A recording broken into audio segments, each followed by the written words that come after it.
Okay, okay. There we go. Mic's on now. Start over, start over. Yeah, I'll be doing, the rest of World's End next time. I want to finish Umineko episode 3 today. I was just saying, so, you know, I've been without coffee for a few days, since like Friday or Saturday. And I've been sleeping like 14 to 16 hours a day as a result. I'm already past like the caffeine headaches, but I've been very sleepy throughout the day. Like, I'll sleep 8 hours, get up for 4 to 8 hours, sleep another 4 to 8 hours. But this morning I decided, it's been a few days, I'm gonna have like just a medium coffee, and I feel really good right now. This is the first caffeine buzz I've probably had in a couple years, because, you know, it's had a little bit to get out of my system.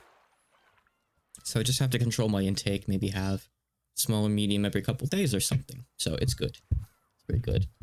Just like this good boy here. He's good when he's good. So yeah, I feel powerful right now. I feel like I've ascended. I've retained godhood. Like, if I feel like this, I can actually get work done, so I need to, like, strategically use coffee. Just, not too much. Anyway. Yeah, the plan today is hopefully finishing episode 3. I'm not totally sure how far in I am, so that might not be feasible. But we'll see. I think we're nearing the end. One stream might be just perfect for it, but we'll see. Anyway. So last thing that happened is... Right. Kraus, Natsuhi, and... I want to say maybe... Oh, Kraus, Natsuhi, and Virgilia. You know, for all that means, you know, now she's dead too. Were shot by the Chester sisters through the door. Still holding her gun, Aunt Ava Ash dashed out without an umbrella. Jessica followed after her.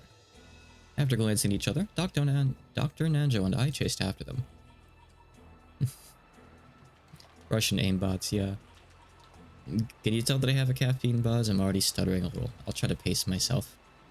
What in the world is happening in this mansion, on this island? I've just been shut up in the guest house with the rest of the cousins since yesterday, so I don't know anything about what's going on outside. Hey, Yuzu. Umineko, indeed. Hopefully the end of episode 3 today. Just what is happening that I don't know about outside this room, in the mansion, on this island? Battler hasn't really had a... Well, no, he's got like some debating in with people. But he just doesn't get to move around much, but, well, that's a good thing. Everything is happening, everything is proceeding, and everything is ending without my knowing it. Somewhere in my heart, I've already started giving up. Most likely, not one of us will see tomorrow morning. He's onto something.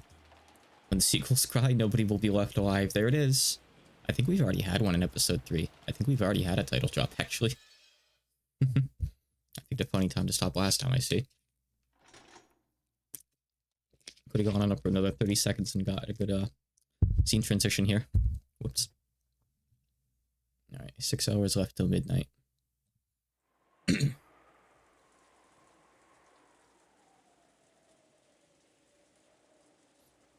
I've been usually browsing Twitter for like an hour in bed recently because I've been so sleepy.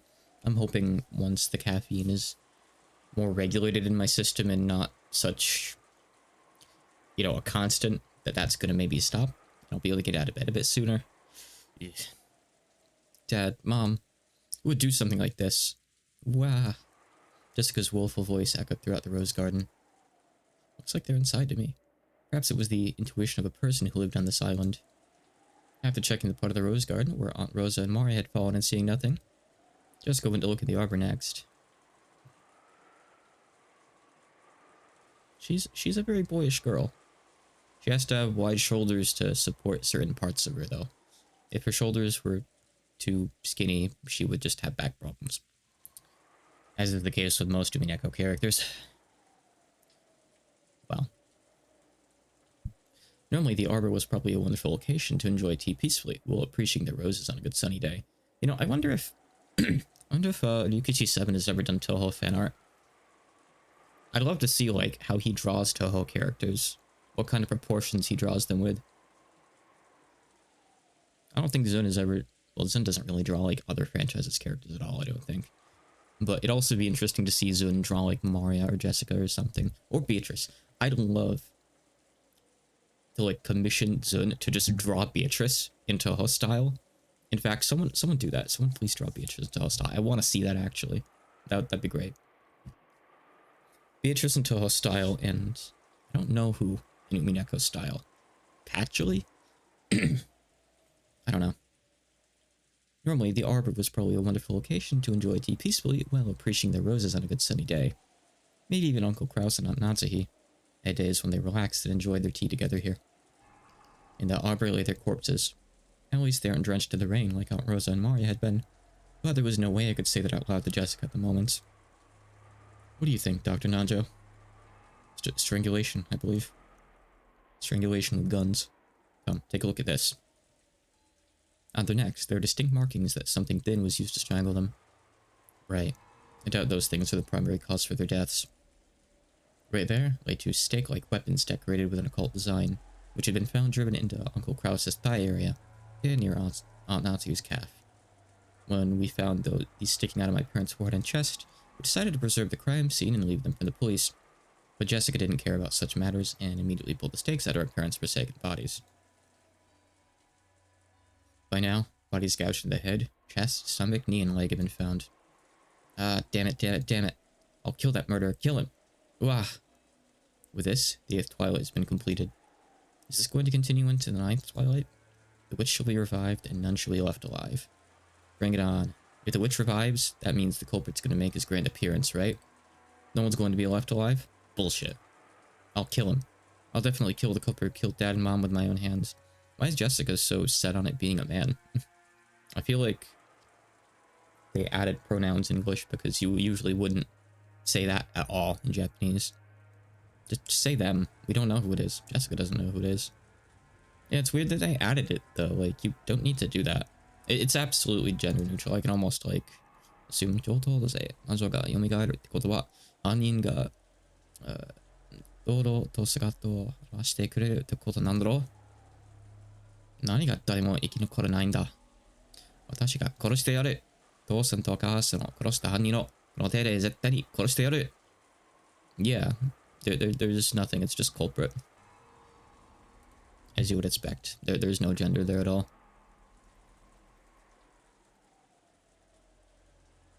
Jessica let her emotions flow as she howled furiously. To avoid being crushed by grief, she could do nothing but resist it with anger. We still haven't found George.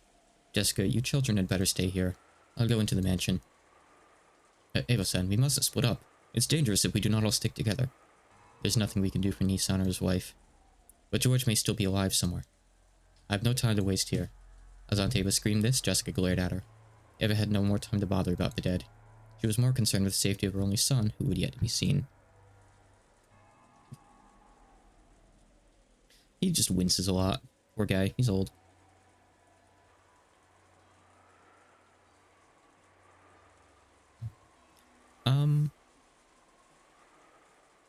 If Yomu knows who the culprit is, and she's obviously talking about them, it's... unless she's trying to hide who it is, she can use her in that case. But if it's supposed to still be ambiguous, then, use they. It's very situational. In most cases with a murder mystery, you just want to say they. Unless you're, like, certain it's, like, between two guys or two girls, or if you already know who it is, but at that point, well, you already know who it is, so there's no question. Jessica-chan, you should stay by your mother and father's side. I'll make a short trip to the mansion. I hope that I get to translate, like, a murder mystery game someday. I mean, well, I'm actually already going to. I already have it worked out with a certain dev, but their game isn't done yet. So that's probably going to be a decade from now, frankly, at the pace I think they're going. They don't even have the demo out yet. But maybe, like, a pre-existing one. Technically Shady Trial. Technically. Hey, Zeldahin. Batwork and Dr. Nanjo, you two could stay here as well. It's almost funny that they don't say, like, Nanjo-sensei. I'm glad that they don't, though. They don't really need to. But yeah. After arbitrarily saying this, Aunt Eva rushed out of the arbor. I called out to stop her, but there was no way she would listen. The caffeine strike is going really well, Zelda fan. I mentioned a few minutes ago, I hadn't had any since like Friday or Saturday besides the minuscule amount that's in these. This morning, I decided to have a medium coffee, so I'd be awake during the stream, and after letting it sit in for 20 or 30 minutes, I feel amazing. I actually have a caffeine buzz right now, which is good. I haven't had that in probably years, with a couple exceptions. So, as long as I don't have coffee every day, and as long as I don't overdo it, it can still work. I figured it would take longer for it to get fully out of my system and to have an effect, but it's already looking pretty good. So I'll probably have another one like 2 days from now or the day after. Maybe I could have a small one every morning. I'm not sure. I need to find a good balance that gives me the effects without getting me addicted to it, you know, basically. I was actually talking with a fan game dev just yesterday who's gone through kind of similar coffee thing as I have, so it's not really just me. Basically said like he also had too much and he had like headaches and like lack of energy like I'm having. So it's good to have that kind of like validated because, you know, some of the people around me, you know, people who haven't had similar experiences of that kind of thing are like, no, it's just a problem with you. Like, coffee's supposed to give you energy.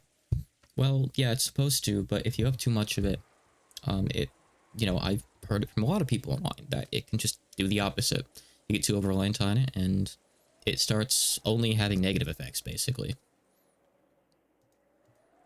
However, being alone in this situation meant nothing short of death. If we silently watched her leave, it would be the same as letting her die. Since Anteva was unwilling to stop, we had no choice but to follow her. And, well, it may be cruel to say so, Uncle Kraus and Nazi were already dead, so there was nothing more we could do for them. In the end, we had no choice but to console Jessica and head for the mansion together. Yeah, Sprite's caffeine-free, huh. I mean, I don't know. You should eventually, like, recover from that kind of thing. I think, in my case, I had headaches from caffeine withdrawal for like a day and a half or so, and past that, they were gone. I recovered quickly, thankfully. Some people say they get it for like a week, but I don't know. I guess it varies from person to person because I was drinking a lot of coffee. Like, probably had about 500 or 600 grams of caffeine a day, I think. Something like that. Or grams, milligrams, whichever measurement caffeine would be that doesn't kill you. I'm not sure which one. I don't know measurements very well. And I only had headaches for like that short of time. What's my preferred coffee brand? I usually get it from Cumberland Farms, which is like, corner store, like, gas station out in town. I really like their coffee. I've tried like buying their coffee and bringing it home too, but it doesn't taste the same, so it's just something about how they prep it. Otherwise, I think I had Maxwell House. Maxwell House and Folgers are like the big two brands in America. It's fine. I haven't brewed coffee at home in months though, because I've just been drinking Cumberland Farms coffee all the time. I love this stuff. So honestly, like, I don't have like a really strong preferred brand outside of like getting it from a store. It's not too different from like getting it from Starbucks or something, but it's a hell of a lot cheaper. Like, even their biggest cup is like less than $2. It's great. Up until like a year ago, all their sizes were actually 99 cents, but it was so good of a deal, they finally had to up it a bit. But it's still really good. As long as they're not PlayStation 4ing her. Fortunately, Jessica stood up. Perhaps she'd been able to break free from her grief. But what had surfaced in its place was an expression like a demon's. The birth of Jessica Beatrice. I'll kill that person with... There we go. Now she's using gender neutral. I'll kill that person with my own hands. I'll definitely avenge them.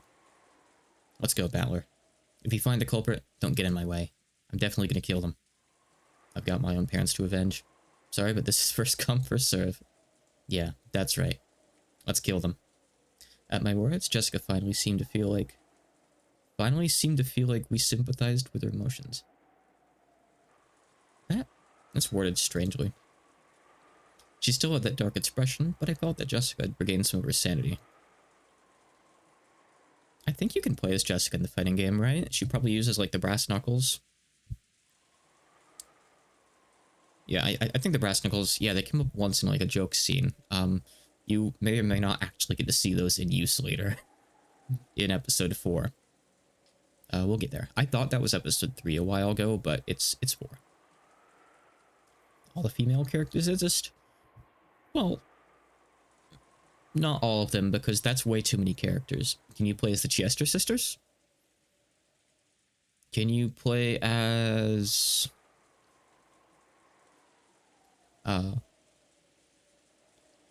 well, spoiler character from episode 7?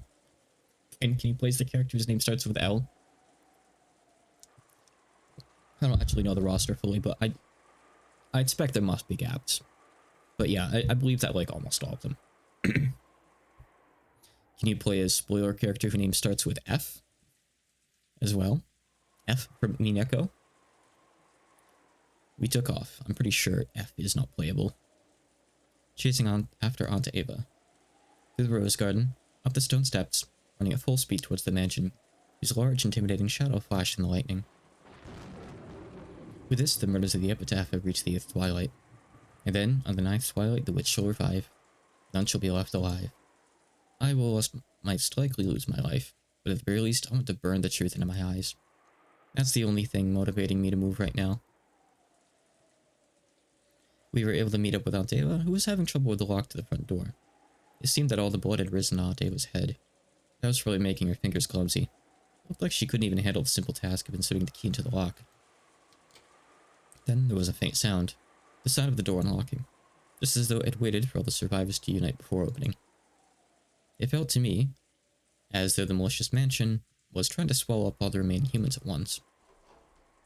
That reminds me, we're still going to have one more new character get introduced in episode 3. Perhaps the stench that erupted outwards the instant the door opened couldn't be described as just a smell. But I think they're going to be in, like, the last 2 minutes of it. I can't wait. Penny, hi.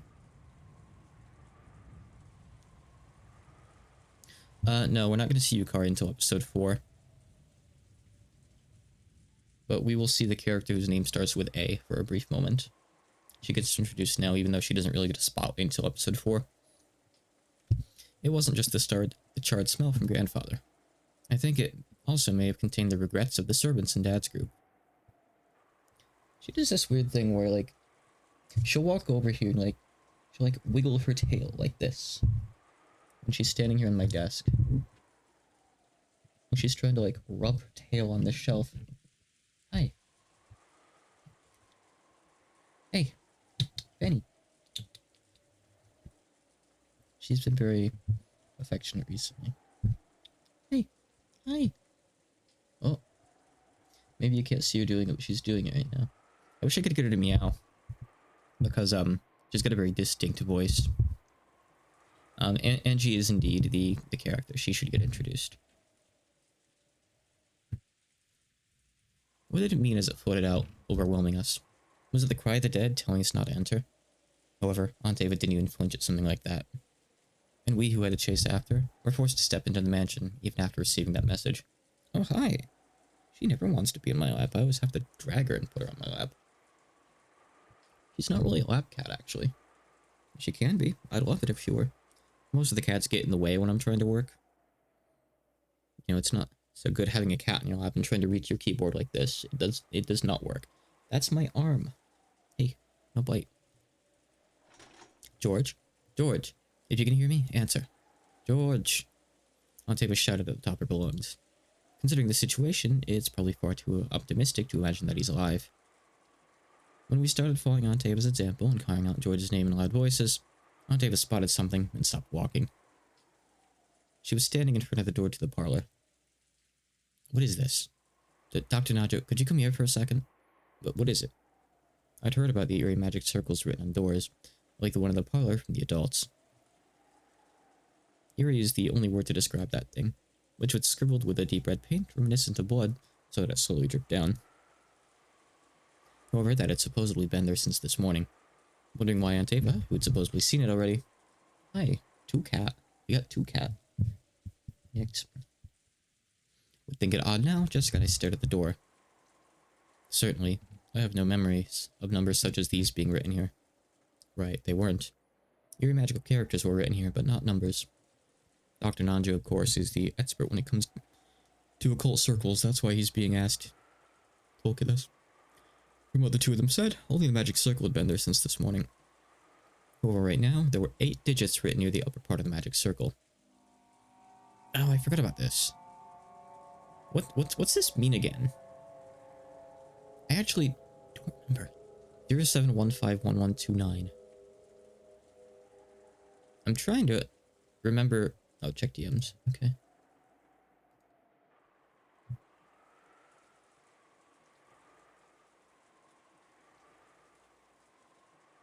Oh. Yeah, I don't even remember that. That is so, like, irrelevant to anything that's happening right now. It's really funny. Thank you for jogging my memory, even though I don't even remember it. Thanks for trying, I guess, basically. I get, like, what you mean. I just don't remember the existence of the last word you said at the start there. Interesting. I didn't know what it meant, but I didn't even want to imagine what someone had been thinking when they wrote it. It was drawn with the same paint as the magic circle. I think it's just something that's not going to come up until, like, the second half of Umineko, until the answer arcs. But it had clearly been written very recently. The way it had dried and the condition of the color was completely different from the magic circle part. Heh, I'm sure it just has some magical meaning. No point wasting time thinking about it. Jessica intentionally spat those words out in an attempt to push aside the eerie feel it gave off. It could be a magic square. Ooh, a mystic square? The idea that a ward against magic can reside in a certain sort of number play. I believe everyone has heard of the one where adding all the numbers in each row and column leads to the same sum. I use Sudoku. I hate it. Wasn't that a group of numbers buried in a rectangle? This is just a single row. I don't have a clue what it could mean. Now, I love Picross, but I don't like Sudoku. Hey, Penny. Behave. You don't need to pick fights. Well, you two, you can stay. What Jessica-chan said is probably correct. There isn't any point in us wasting time thinking about it. Even though she said that, she probably suspected that it actually meant something. It kinda has to. Aunt Eva was definitely writing that number down on an old receipt or something with a short ballpoint pen. Unless it had some obvious pattern, it'd probably be tough to memorize a code made up of an 8-digit number. Could this be a date or something? A date? What are you talking about? Well, it's probably a coincidence, but my birthday is July 15th. Once I thought that 0715 might refer to July 15th, I figured that if 1129 stood for November 29th, maybe that'd fit perfectly. Why would your birthday be written in a place like this? What's up with November 29th? That's what I want to know. Still, it's probably just a coincidence. When I thought about it, it started to feel a little creepy. What if someone's birthday was November 29th? It's not the birthday of anyone else in my family, not Dad, or Kirie-san, or Angie. And of course, it isn't my mom's either. Nothing comes to mind. I don't believe it's Kinzo-san's or Genji-san's birthday. It isn't from my family either. And it isn't Rose's or Maria-chan's. It can't be anyone in my family, and it isn't Kanen Kunja Shannon's. I always gave the servants presents on their birthdays, so I know it for all of them. But I don't know anyone who was born on November 29th. Once we started imagining that the 8 digits weren't meaningless, but actually 2 dates written together, it really started to look that way. However, its true meaning may be something completely different, or there may be no meaning at all. Anyway, since we don't have any real clues, it's probably pointless to stand around here worrying about it. The inside of the parlor is much more important. What are you doing? This morning, behind each of the doors with the magic circle drawn on them, had been the body of a victim. Careful. So if something new has been added to this door, does that mean something new has been added inside the parlor? When Aunt Eva tried to open it, she felt the resistance of the lock. She immediately took out a master key and put it in the keyhole. Where are you going? Where are you going? As soon as she opened the door, Aunt Eva let out a high-pitched scream and ran inside. That alone was enough to tell us what had happened inside the room. Dr. Nanjo and I looked at each other, and I shook my head slightly as we entered the parlor. George! George! Hang in there. George! Dr. Nanjo, quickly! George Aniki lay there, crumpled alongside Shannon-chan's corpse. His chest was stained bright red, and judging by his still-opened eyes, I'd hate to say it to Aunt Eva, but I couldn't pick up any signs of life. After moving to take George's pulse, Dr. Nanjo shook his head, wordlessly reporting that George was dead. Rushing beside, Aunt Eva once again crouched beside George Aniki and started crying at the top of her lungs. With Aniki's death, one thing is certain. The murders hadn't ended on the 8th twilight. The epitaph was being carried out in its complete form, including the 9th twilight, and none shall be left alive. Yeah, I'll check that real quick. Okay. Alright, it's good to know. Thanks. Real was just explaining the numbers to me, because he's been looking at spoilers and I forgot a lot of this stuff. This should be updated with George now. That's what that, like, droplet sound means every time. Oh, it's got the number here. Not added in tips. I was really starting to lose track of things. For some reason, Aunt Ava's half-crazed cries actually made me cool down. Crestfallen and exhausted, I popped onto the sofa and plunked my feet on top of the table. Can you not play with a microphone? Maybe all these murders numb my heart. I can't see the screen. Come on, silly. Instead of just being frightened, I felt completely confused. Dad and Kitty-san are dead, and people have been killed off one by one, starting with the servants. There we go. Just us now. There's been a hell of a lot of them by now. I don't know when the first murder happened, but they might have been killed at a rate of about 1 person per hour by now. We believe that the boat will come for us around 9 tomorrow. There's still a full 12 hours until then. How many more sacrifices to the witch will there have to be for us to survive? With the 4 of us, if one goes each hour, we won't last any longer than 4 hours. Maybe if everyone actually stays in the same goddamn room for once. Just maybe you'll be okay. But no. Gotta go to the rose garden. Gotta go see your soon-to-be wife's corpse. Gotta go get munchies. Pretty predictable when someone's gonna die, isn't it? Wouldn't even know if we'll last till midnight tonight. Yesterday, after lunch, we came into this parlor. Just as they started talking about serving some tea Aunt Rose had bought, we kids decided to take a walk. Mari was jumping around, wasn't she? Didn't Shana-chan bring us some cookies? She said Kurosawa-san had baked them, or something. It would have been hilarious if she'd baked some mackerel into them, wouldn't it? That's right, I'll never hear Kumisawa Bao-chan's mackerel jokes again, will I? Oh right, if I only remember stuff about Kumisawa Bao-chan, that would be fair to everyone else. No memories for Goda. Why did Dad and Kitty-san even go outside? It's not like going without food for a day would kill us. So why did Gluttony get a hold of them and make them go out for food? I bet that fearless dad of mine just started complaining about being hungry. And this here is Felix, Penny's brother. Hi. Yeah, I took all the nutrients, that's why he's twice her size. Penny's a tiny cat. Come on, bud. He's a bit more of a lab cat, but not too much of one. You're back again, Nix. You had lab time like twice today, hon. Oh. I can't tell what you guys are gonna do here. Are you guys out of food or something?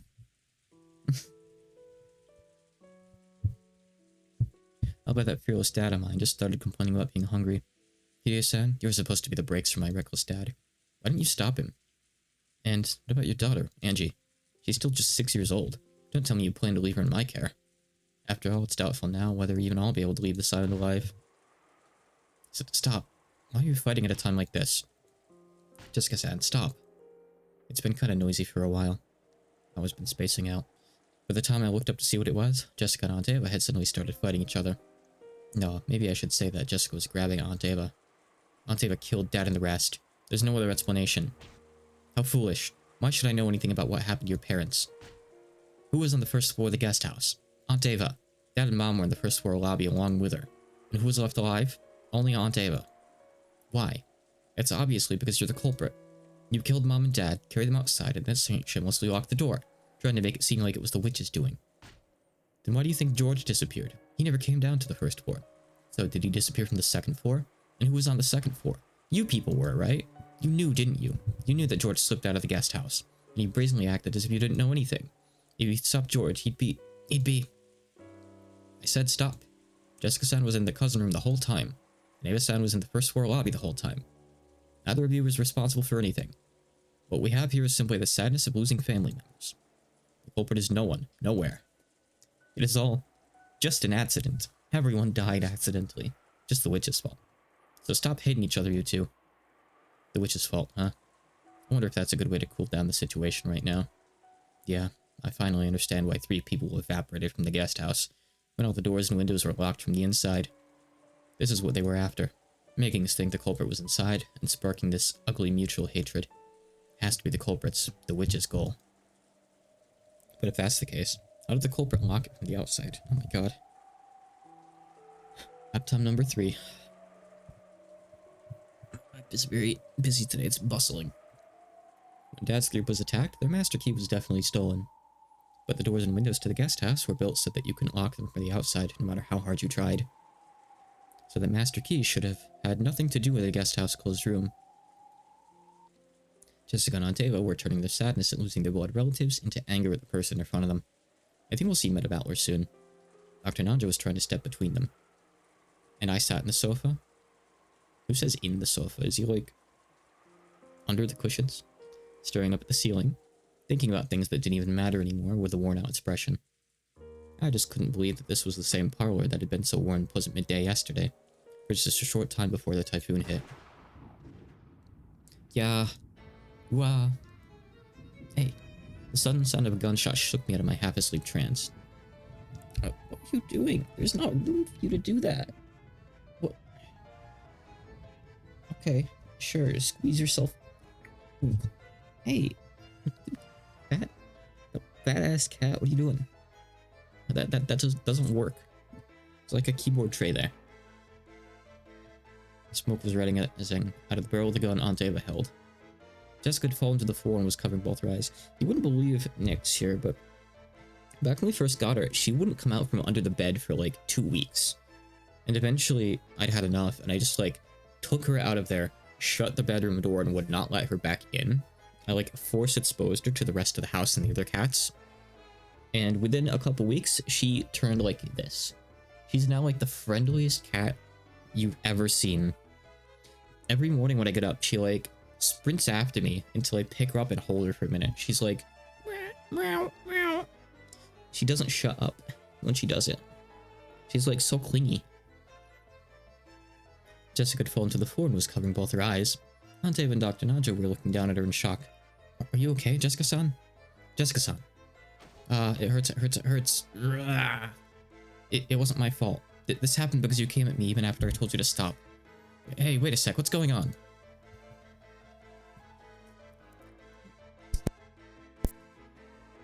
So did Jessica grab at Anteva, which turned into a scuffle? Did they start fighting over Anteva's gun? Did some kind of impact cause the trigger to be pulled? I didn't know if the bullet had grazed her, or if she'd been burned by the discharge, but either way, Jessica was covering both of her eyes, screaming, it hurts, and rolling around on the floor. Don't worry, calm down. It is not a serious wound, so get a hold of yourself. My eyes, it hurts. I can't see. Dr. Nanja let Jessica borrow her shoulder, saying that he would tend to her in the servant room. Yeah, good, split up again. The servant room in this mansion had a bed and a first aid kit, and was able to function as an infirmary. Damn it. You killed Mom and Dad. I'll kill you. It wasn't me. Jessica-san, you'll aggravate the wound, so don't move about. Come, let us go to the servant room.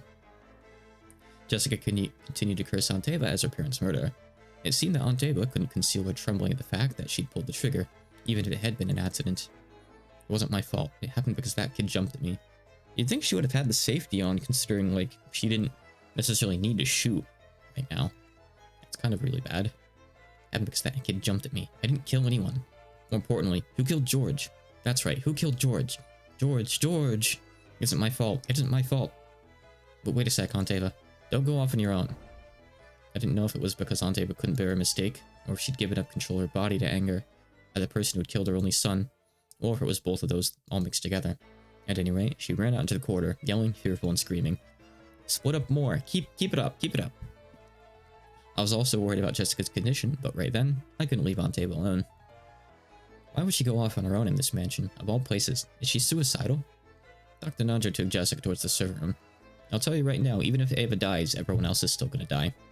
Even if Battler dies, everyone still dies. Even if Jessica dies, everyone still dies. Even if Nanja dies, everyone still dies.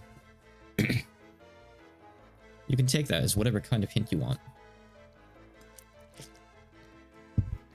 They will still be killed. By who, I can't say. Dr. Nanja took Jessica towards the servant room. I chased after Aunt Ava, dashing into the depths of the mansion.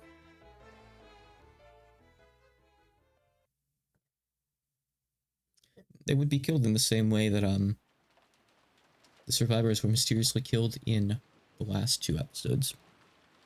After sitting Jessica on the servant room bed, Nanja told her several times not to touch her eyes and examine the affected area. The barrel had probably been near her eyes. There was a possibility that the flames from the discharge had injured her corneas. There was no threat to her life, but it would probably be necessary to take her to a doctor as soon as possible. She's out of doctor. Nanja applied emergency first aid, covering the affected area with gauze and wrapping it with a bandage. As a result, Jessica completely lost her field of vision. Oh, I forgot about this. Is that okay? The wound may hurt or itch, but you mustn't scratch at it or rub it. When tomorrow comes, let us go to an ophthalmologist as soon as possible. That bitch, she really was trying to kill me. If the angle had been just a little bit off, I'd have been killed by now. I'll definitely turn her into the police. Eva-san would not do such a thing. That was an accident. You call that an accident? She killed Dad and Mom. There's no way any 19th person or witch exists on this island. She's behind everything. She was the only one on the first floor of the guest house. George Nissan must have seen her kill Mom and Dad, and she killed them to keep them quiet. It's the same with Grandfather and the servants. I'm sure she snuck out of the family conference last night and killed all of them. If that is indeed the case, then we'll find out about it as soon as the police investigate. The police are incredible, and with their powers of discernment, there's nothing that can be understood. Wow, Hunter really respects the police. There is no need for us to suspect or hate anyone. The police will resolve everything. They always do such a good job in Ace Attorney, don't they? The police always figure out the truth. You know, they always do such a good job in Detective Conan, right? So for now, Jessica-san, you should devote yourself to resting your body and keeping your eyes safe. Of course, if you wrinkle your forehead too much, it'll do nothing good for your eyes, not to mention your beauty. Jessica's views of Eva had reached a crescendo. She actually had started glaring instinctively, and the pressure on her eyes had hurt her. Felix is playing with someone out there. Jessica herself realized that the more she talked, the more the wound would hurt. Regardless of whether she'd overcome her suspicions of Eva, she regained her composure for the time being. She killed them. Dad and Mom. And Shannon. And Cannon-kun. Cannon-kun. She killed Cannon twice, apparently. She'd heard that Cannon had been killed in the chapel. Jessica still hadn't seen his face after he died. Jessica was now less fearful about the fact that she was blinded, and more frightened that the police would carry Cannon's body away while she still couldn't see, and that she would have to say her final farewell without being able to look at his face. Her anger at the culprit, and her sadness at the death of the person she liked, those mixed emotions started her crying. But right now, tears were actually painful for her, so she wasn't even permitted to leisurely remember his face in bygone days. Jessica could do nothing but sit on the bed and let her head droop, withstanding the pain.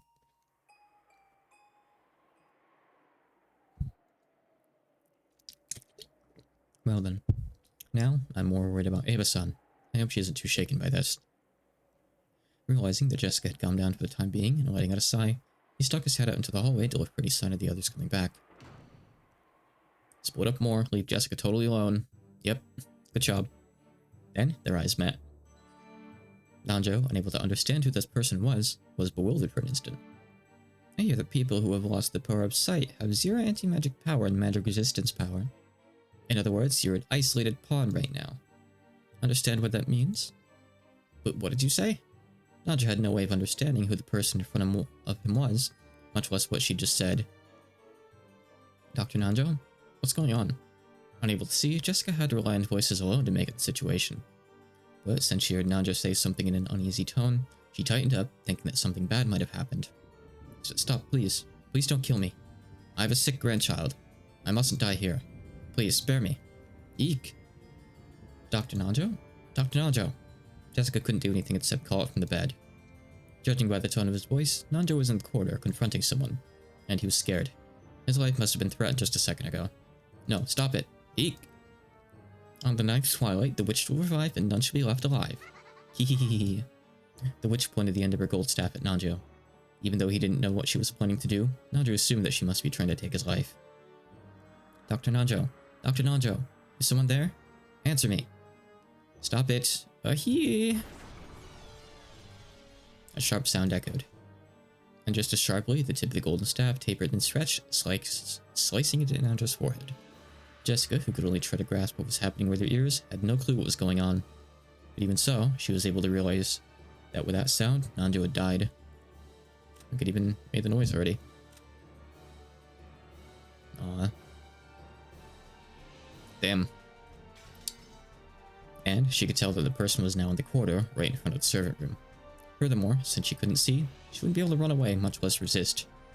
Knowing that she was a mouse in a trap, and in a life or death situation, Jessica shuddered. Oh, Jessica. Too bad. Your eyes got injured. Now you can't even escape. I'm gonna play a whole lot with Nanjo's corpse now. When I get bored of that, I'll kill you next and play a bunch more. No, wait. If I've got you here blind already, I won't wait until you're dead. I'll have a lot of fun with you before I kill you too. So wait there shaking for a while, okay? As you try to imagine all the ways I'm playing with Nanjo's corpse. Yeek. Jessica was struck with fear and let out a frail scream. She wanted to scream in a much louder voice, trying to get someone to help her. But she couldn't. When faced with true fear, it clogs up a person's throat. Right then, Jessica could barely even breathe. Hey, help me, help me. Yeek. Just feel around and look for the window, I guess that's probably your best bet now.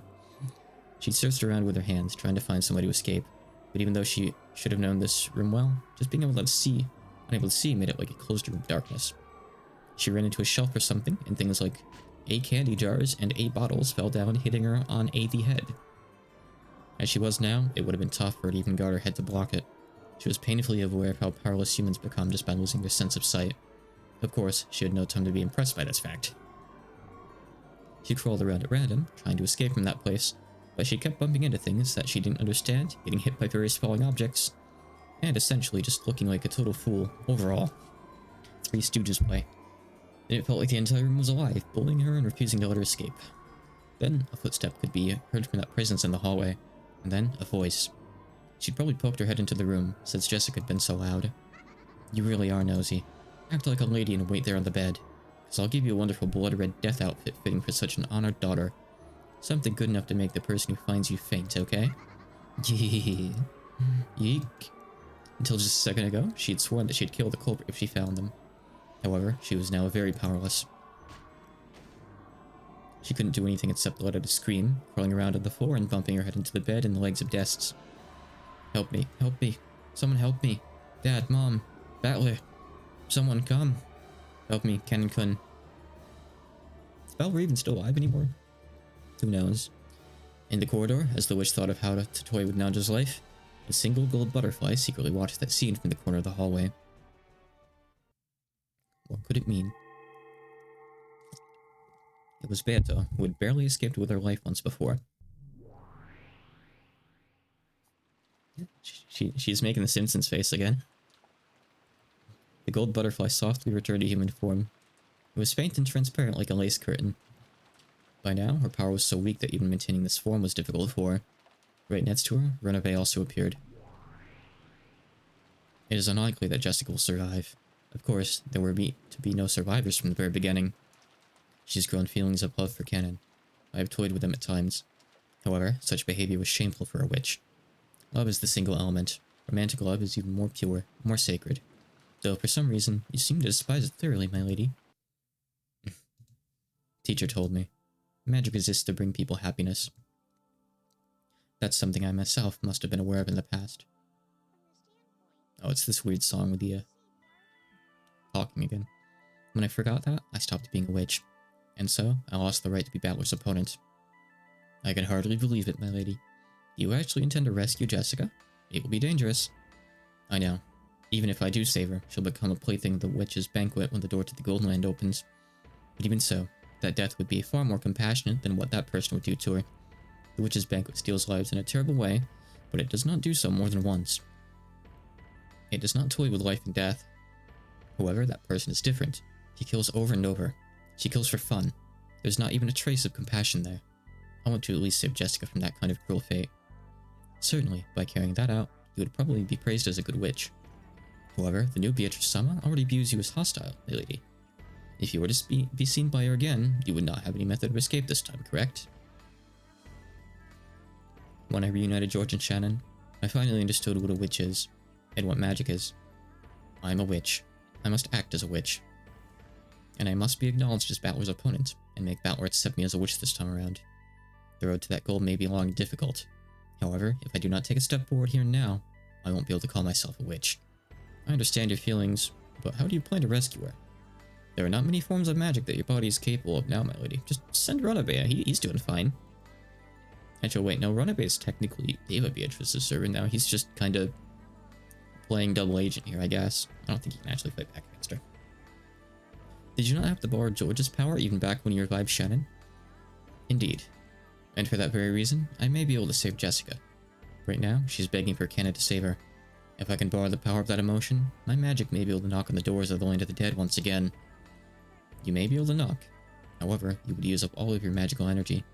If you were to be spotted by the new Beatrice-sama, you would truly be without a method of escape. I am no longer your butler, my lady. Understand that I cannot assist you if this situation worsens. I know. By now, I have toyed with and taken more lives than I can count. So, I may not be able to make up for it, except by saving the same number of lives, bringing them through that door. I can't believe Beatrice is gonna die here. I've had nothing to lose in the first place. I'm just a gold butterfly who has passed its name and magic power on, and who is no longer acknowledged as a witch. What about Bauer-sama? You were partway through a game with him. He said that he would wait until he returned. Are you surely satisfied to end it here? You have a duty to return to the seat across from Bauer-sama, my lady. For that very reason, if there's a life that only I can save, I will save it. And I will be accepted as a witch. I must become a witch. If this is training, it is a very childish thing, nothing that compares with the evils I've committed before now. Vanish, runaway. Watch what may be the final magic of a single butterfly who used to be called a witch. Beatrice's redemption arc. Certainly. Please show me magic. That will not disgrace the name of the Golden Witch. And I pray that it is not your final spell card. Go, my friend. If you can find enough ink, write down the story of my foolish life, and hand it over to some fool who is about to walk down the same path. So long, runaway. No objections, my lady.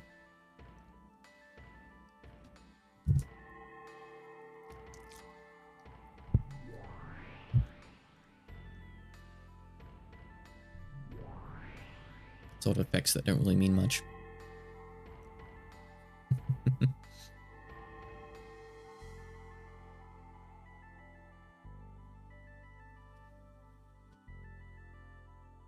Battler's reputation in shambles. Kennen-kun, where are you? Where are you? Help me. Help me. My lady, I am always there by your side. Kennen-kun? Kennen-kun? It seemed to Jessica as though she had heard Kennen's voice just then. She looked around with unseeing eyes, but of course, she saw nothing. On the contrary, the action caused her head to hit the desk again. Oops. Kennen-kun, Kennen-kun, help me, help me. Yes, my lady, I will help you. Kennen-kun, you survived? This time, she thought she heard his voice clearly. Let's just double check here real quick.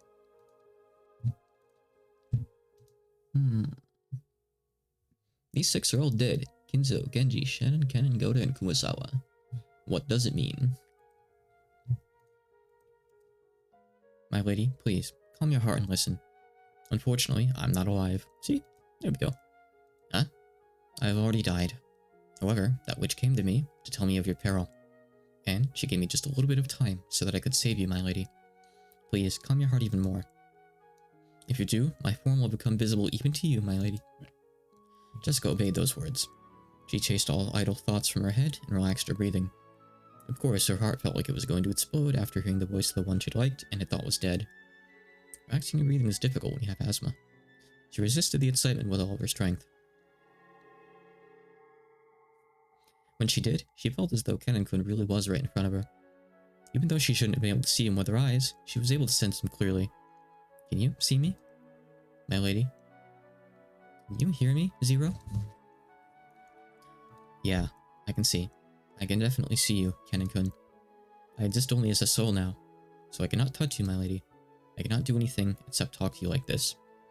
With my current weak existence, I can do nothing more than that, but I should be able to be of some aid to you, my lady. I like the idea of him temporarily being her stand. It's actually really nice. So, we can only talk? I can't touch you, Kennen-kun? I'm now more fragile than smoke from a candle. So much so that if one of the living such as you were to touch me, I would be wiped away instantly. So please, don't try to touch me. Because I'm also holding back my desire to touch you, my lady. Okay. More importantly, my lady, please listen well. The new Golden Witch has a cruel heart. She surely plans to make you meet with a horrible fate. Hi! Another cat. Seen the whole cast today. Cast of cats. Hey, June. Aww.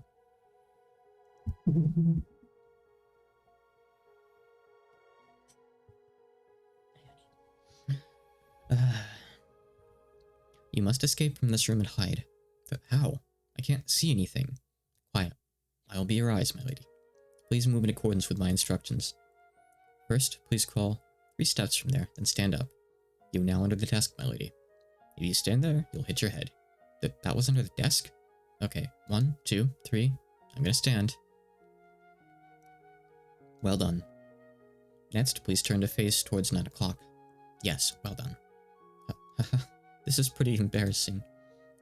Ow. You okay? Does your wound hurt? No, I'm fine. What next? Jessica thought that if this was a dream, she didn't want to wake up. And if she were allowed to, she would have wanted to take off the bandage covering her eyes and see him. However, if she did that, Cannon might vanish like frail candle smoke, just like he himself had said. She was afraid of that. So she satisfied herself with just listening to his words once more, repressing a desire to see him, to hold him. Therefore, what hurt her eyes now were tears of gratitude. Tears of gratitude for the god, or maybe the witch, who had given her this miraculous moment. Is this okay? If we keep talking like this, won't we be noticed by her? Won't our voices be heard? I've erected a secrecy barrier. As long as we don't make any loud sounds or speak noisily, no one will notice us. That's why people can't tell when I'm around. Cannon becomes queasy. I don't really get it, but anyway, we'll be as fine as long as we stay quiet, right? What should I do next? Please walk 10 steps in that direction. You will touch the sofa. Please continue along that. Do it slowly. Stay calm. Believe in my words. Sure. It's weird. Even though it's so scary not being able to see, I'm not scared at all if you're with me, Cannon-kun. Yes, that is the sofa. Trace it to the left while advancing slowly. There's a table just to your left. Be careful not to bump into it with your shins. Don't stub your toe. It was a very, very strange, bizarre team effort. Even though she would have been killed in an instant if the Turtle Witch noticed her. There was no fear in Jessica's heart. She was being protected and guided by Cannon, someone she thought she'd never be reunited with. It would probably be just a momentary miracle. Even so, Jessica was deeply grateful for it. If she hoped for too much, she was sure that he would disappear, so she tried not to ruin this fake miracle.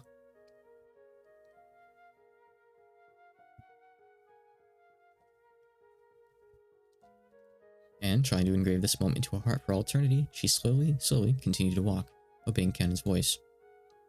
Okay, if you walk 10 more steps, you'll exit the servant room. Then, please turn to face 9 o'clock and keep walking very slowly. Put your hand on the wall to your right, keep on following that. I will take you to a safe room. If I go there, will you leave, Cannon-kun? Cannon didn't answer, but his lack of an answer was enough to tell her the truth. Then, no way. I don't want to go. If you stay here, you'll be killed by the witch. I don't mind. If I'm killed, I can go to the world where you are, Cannon-kun. My lady, please listen to me. The human world is too bright and painful for the dead, like me. So I cannot stay for long. So, my lady, please allow me to... Okay, bye. Guess she saw something. Alright. So, my lady, please allow me to use what time I am allowed to guide you to a safe place. Because after that, I will stay with you until my time runs out. Is that the very best you can manage, Cannon-kun?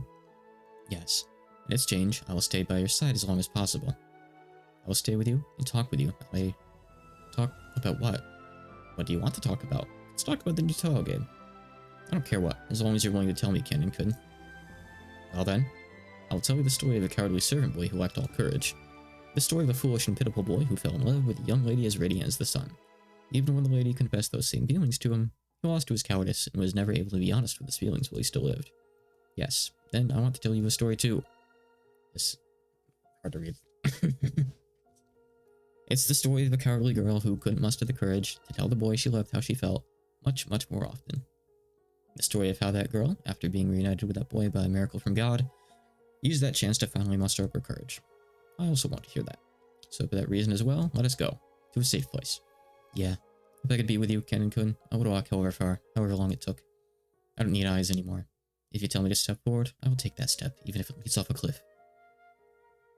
Thank you. Come, my lady. Let us go. The first 10 steps. No, I don't like it. I won't do it unless you call me Jessica. Understood. Well then, Jessica, take the first 10 steps. Yes, Cannon-kun. You can drop his honorific too, you know. It's okay if it's equal. Very quietly, and Jessica and Cannon slowly snuck out of the servant room. Like, it's a much bigger deal for Cannon to drop it. It's the least she could do in return. Just around the corner, the witch could be seen cruelly looking down at Nanja's corpse, but she didn't even notice their presence. However, Ronabe stood at the ready by her side and met Kanon's eyes. Kanon thought, oh no, grimacing and blocking Jessica with his back. However, Ronabe did not inform his master. He's a good guy. He played dumb, just as though he hadn't spotted Kanon in the first place. No, maybe he did appear to chuckle. From a finger on Ronabe's hands, which were joined behind his back, a single small gold butterfly appeared, flying in front of Kanon as though guiding him. It went unnoticed by the master he served. Kanon was surprised at the magic that butterfly held, because it was far more powerful than the secrecy barrier Kanon possessed. He may not have known it, but that power of his had originally been Ronabe's. Kanon's ability was an imitation of that which Kinzo had made and given to him. As that butterfly of secrecy magic scattered gold scales, it grew smaller bit by bit. It probably wouldn't last long, but without a doubt, even that would buy them enough time to get them far away from the cruel witch. Okay, man lady, let's follow that wall and keep walking. Keep going. Keep going. Yeah, if I can be with you, Kanon-kun, I'll keep on going, on and on. Led and protected by the small gold butterfly, the pair, separated by the wall of life and death, slowly walked away towards the end of the corridor. There was no way that the evil witch could have had magic to notice their flight. Until they disappeared at the other end of the corridor, the witch didn't realize that Jessica had vanished. It'd be funny if the thing updated to, like, say Jessica's already dead or something like that. But no. By the time the gold butterfly Ronabe had sent evaporated completely, Jessica had reached the parlor. Even though it would have been a quick trip if she'd been able to see, as she was now, it had been a very long adventure. Come, my lady. We've reached the parlor. I will now take you to the bundle of curtains by the window. If you hide in there, you'll surely be safe. Definitely. Inside the curtains. Not bad. I used to hide in there a lot. Long ago. Beatrice-sama? Huh? Kanon called out the witch's name. Jessica looked around in surprise, but she obviously couldn't spot the witch when she couldn't see. Beato had appeared once again with a faint form. Kanon squared off against the figure of the evil witch, but Beato's expression was soft, or even pitying. I don't know what sort of whim led you to revive me, nor do I understand what you're thinking now. Oh, it was nothing more than a whim. No, this is how witches should be. It took me 1,000 years to realize that. That is how foolish it is. Who is it? Who's there? My lady, be quiet. Call her Jessica. She is the witch, Beatrice.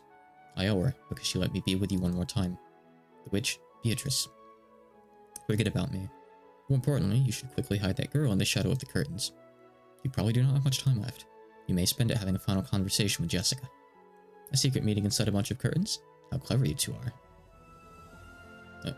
Thank you, Beatrice. Thank you for letting me be with Kanon-kun.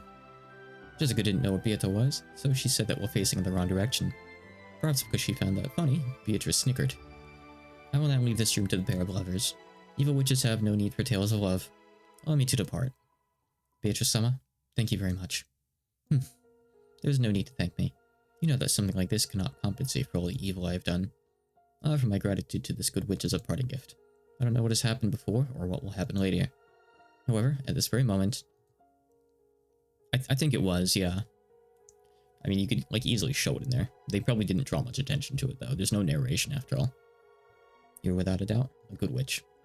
You flatter me, furniture. The next time we meet, I may be an evil witch who doesn't betray her expectations. And with that, farewell.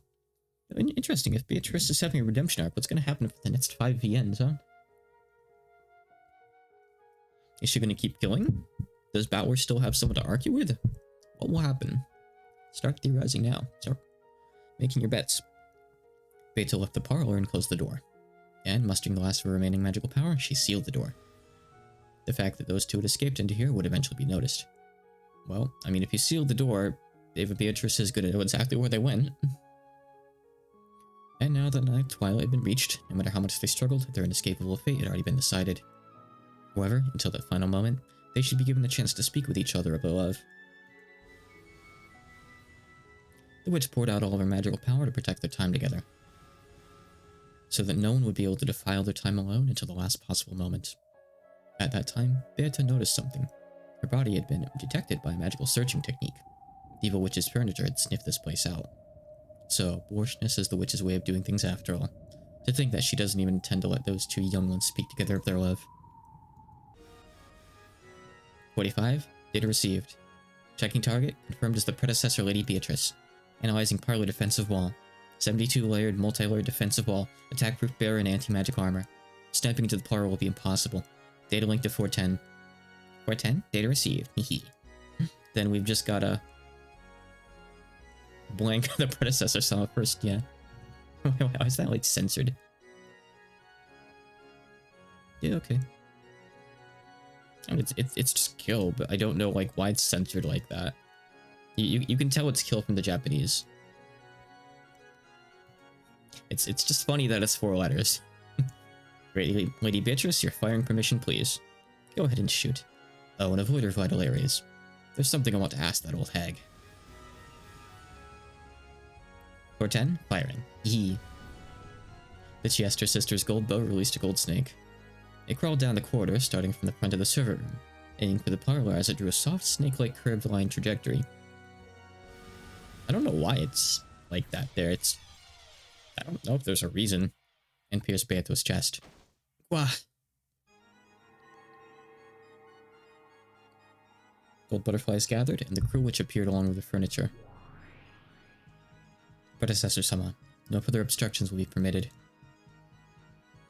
Ugh, I didn't think they'd be... Still, the Chester sisters have gotten rusty. To think that they failed to bring me down. And twice at that.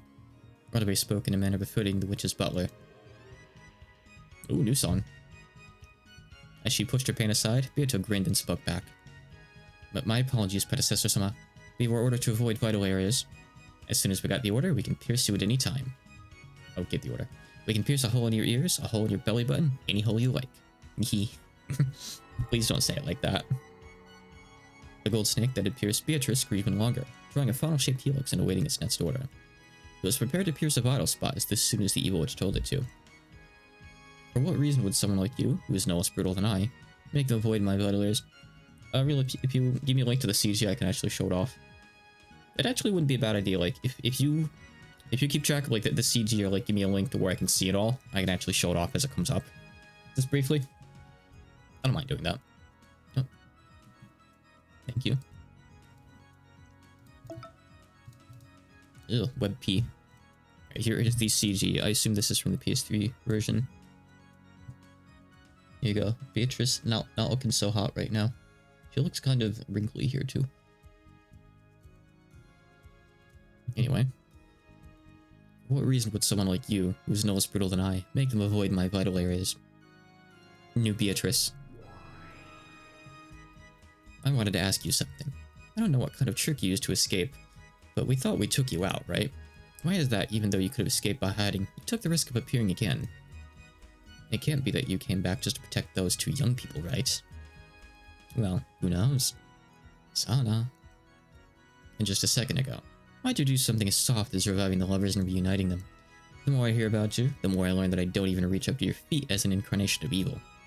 If you're like that, why did you suddenly start acting so mildly? That's what I wanted to ask. Isn't that backwards? Okay. I am brutal, therefore I am fickle. What purpose could questioning that possibly serve? Chester sisters, sow her. When short of that, the gold snake that was curled in a helix and suspended in space moved as fast as a real snake going after its prey, and pierced Beato's body multiple times from both sides, its gold tail drawing an X shape. As the crew witch had ordered, it drew a cross-stitch through Beato's chest. The gold thread made a squeaking sound and tormented Beato. Rather than a gold snake searching for its prey, it waited for orders like a sewing needle ready to sew Beato. If it's you we're talking about, there's no way it could have been a whim. I've heard about you, and I've learned. You're such an incarnation of evil that I don't even rise up to your feet. I thought I was truly a fitting successor to you, but you've always been in the way. You always say warm, pleasant things that shock me. What changed you? You explored the depths of evil for 1,000 years, and I let you live because I wanted to know what happened to make you change so much. If you really want to know, then I suggest you waste 1,000 years as well. So. Ah, yuck. Beato's chest was once again sewn with a golden cross-stitch. It tightened once again, squeezing fresh blood from Beato's chest. The intense pain it caused ran in conflict with its beauty to the eye. You might be one of those things that disappear when they die and don't leave a corpse. So I'll kill you slowly. But if you answer my questions honestly, I'll let you die easy. I'll give you a splendid, gorgeous death, perfect for my predecessor-sama. I'll sink you in a coffin filled with water and roses. Isn't that wonderful? And you still won't talk? About the reason for your change of heart? Not answering when she's asked is another one of an evil witch's pleasures. So, twice. Harsh. Wah. Of course, you don't have to answer. After all, that way I get to torture you.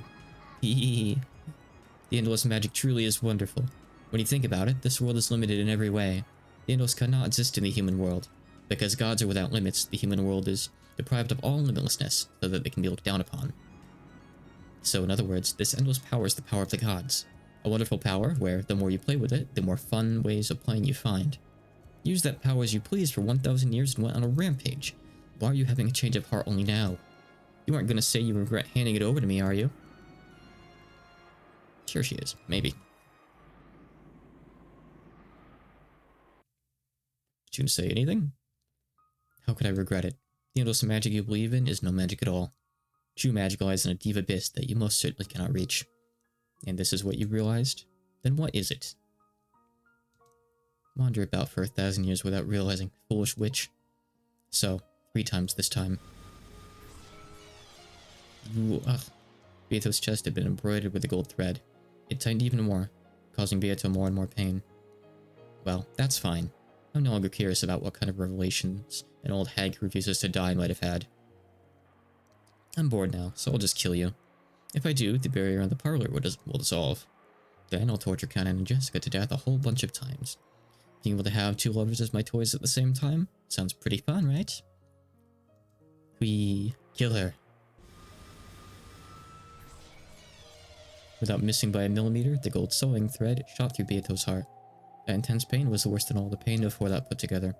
Beato finally remembered the actual feeling of dying, which she'd forgotten over the course of 1,000 years.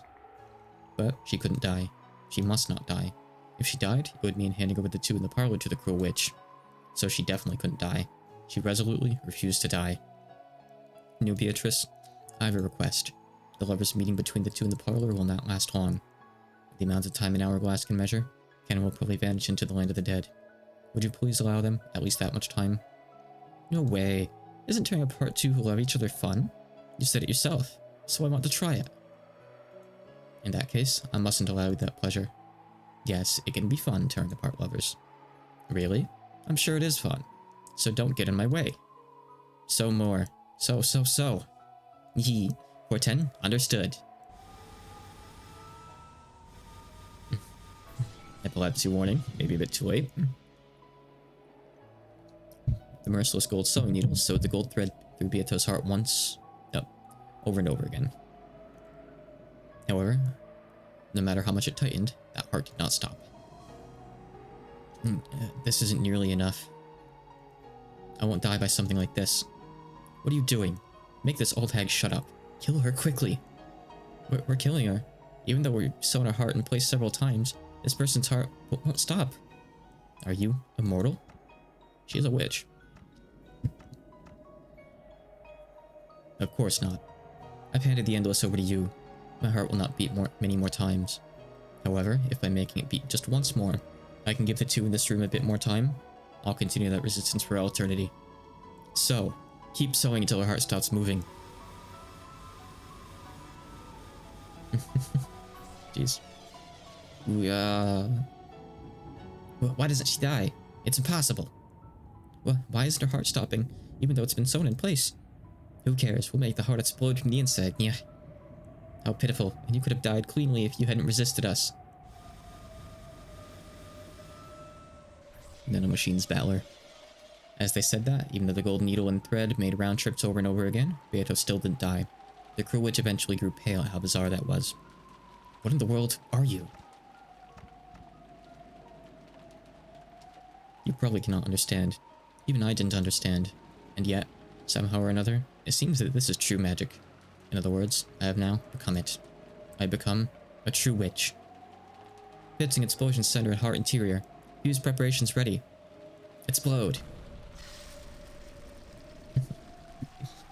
I love their silly terminology. They're some of the more fun characters to read. There was a terrible sound, and gold leaf was scattered around the area, along with a cloud of gold butterflies. Beato's chest had opened wide from the inside, and from that, gold butterflies and gold leaf poured out, staining the surrounding area gold. Then Beato's flesh crumpled. Like a puppet whose strings had been cut, she crouched down and crumpled. However, a gold heart tied by gold threads floated in the air and continued to beat. But what the? Eek! What monster? Eep! When the Chiesta sisters saw that, they fell on their butts in shock. Hey, Mouse. Jeez, I didn't need been here for 25 streams in a row. Impressive. You may rival Zelda fan soon. Yeah. Somehow, even though Beato had become nothing more than a heart, he still kept beating, continuing to protect the barrier to the parlor. It was an immeasurably vast magical power.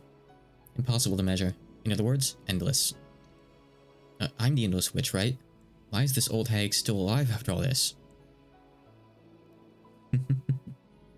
Chiesta sisters. Yeah, I'm really excited to try and learn it today, actually. Yeah, it's gonna be a thing, I think. But I look forward to giving it, like, my first real shot ever for more than, like, an hour or two. I think if I spend a bit of time with it, I'll probably like it like I did CDDA. I'm not gonna be streaming any more Cataclysm, by the way. I've streamed it enough. I'm still playing it offline on my own a bit. But I've streamed enough. I want to move on and play other roguelikes on stream. Sorry to the Cataclysm lovers out there. I gotta have a bit of variety. Smash that heart. Quickly. It's impossible. My apologies. We can't do it. Indeed, it probably will be impossible. On in Japanese, I don't think so. It's going to be more enjoyable for more people if I play it in English. If I'm given a good reason to play like a Japanese-only variant or something, I might. But right now, I'll be starting off with English Alona Plus. Which, weirdly enough, like, you have to download off of, like, a fandom wiki link. It's just the place where, like, the translator uploads the English version, which is really sketch, for lack of a better word, but it's apparently just where it is. So, whatever. I downloaded it, I set it up. Indeed, it will probably be impossible. No number of people could crush that heart. And certainly not the soldiers who serve under His Highness the Dragon King. Yes, His Highness the Dragon King, that important Umineko character. In that case, an Endless Witch like me should be able to crush it, right? My power is that of a god. I'm afraid to say that your power cannot leave a single wound on the Endless of Beatrice-sama. Just what do you mean by that? Just as there can be no light without knowledge of shadows, there can be no infinite without knowledge of the finite. Knowledge of the finite. For my Lady Beatrice's true endless power, her real magic is quite lacking. What is that? Ah. The cruel witch was surprised and stepped back. See, Beatrice's MP went so low that it underflowed, and now she has infinite MP. That's essentially what's happening here. And she has that cool, like, wizard trait where instead of losing HP when you get hit, you lose your MP. So she's immortal. Checks out. Checks out. Definitely something that a wizard or witch could do. It was thinner than a lace curtain, but Beato's form, no, Beatrice's form was still standing there. Even after being laid bare so tragically like this, she refused to let evil through that door. At that time, a shadow just as thin as Beatrice stood behind her. It was Canon. Beatrice-sama, thank you very much. I won't forget what you've done for us. I'll hear those words of yours once the number of my blessings has surpassed the number of grievances I've caused. Never. Was that long enough? Yes, truly, thank you very much. And Beatrice-sama, you have also done enough. Please, be at peace. Is that so? Is this enough? What's going on? Why are you guys calling that old hag Beatrice? Beatrice is my name, right? It's gotta be, since I'm the new Golden Witch and Endless Witch, right? How rude. How dare you claim Beatrice-sama's name? I'm afraid to say, that name of Beatrice-sama belongs to the one crowned as the Endless Witch. Right now, you are the predecessor. What did you say? Farewell, Canon. I'm sure I'll see you soon enough. In a new nightmare. In the nightmare of a new night, I will once again be your companion, Beatrice-sama. With that, if you would excuse me. Canon's form grew faint, and he disappeared into thin air. After watching him go, Beatrice's form also grew faint, and before disappearing, it slumped over onto the floor. You know, it's a shame. Like, why don't we get a scene where Goda comes back for an emotional reunion for 10 minutes? Why is it just Shannon and Canon? It's only the kids that get it. The adults need something too. Then there was a splat. The golden heart that had been floating in midair lost its sparkle, became bloodstained flesh, and fell to the ground. how frail it was. It was ragged and full of holes, but until a moment ago, it sparkled so much, it continued to beat so forcefully. That heart still just barely managed to beat. However, it was only a matter of time before it stopped. Beatrice, whose form had become fragile and faint like intense smoke, lay on the floor, steadily watching her own heart. There, the cruel witch could be seen. But what do you mean, endless? Aren't you actually collapsed in a heap right there? How could there be a finite infinity? That's a contradiction. It couldn't exist. This is the limit of your magic. The endless is better than the finite. Beatrice no longer even had the will to respond. No, on the contrary, it was doubtful that the words of the cruel witch even reached her ears. If you're a real endless witch, try standing up. How's it going? You can't stand, can you? Why do you think you can't stand? It's because you aren't the endless witch. Itchy nose. Itchy nose. The cruel witch poked Beatrice's heart with her fingernail. Beatrice had no words with which to respond to that provocation. However, instead of words, she returned a single expression. It felt humiliating only to the cruel witch, because she had gently curved her mouth and smiled. Yes, her heart smiled. I'm impressed. Footsteps were approaching that place. There was no way she'd misheard it. That rough squeaking of heels was the sound of Battler's footsteps. Battler, is it? Ah. After talking so tough, I ended up like this. I've been trying to become the true witch you talked about. In my own way, but I blow my nose. I gotta get hair out of it.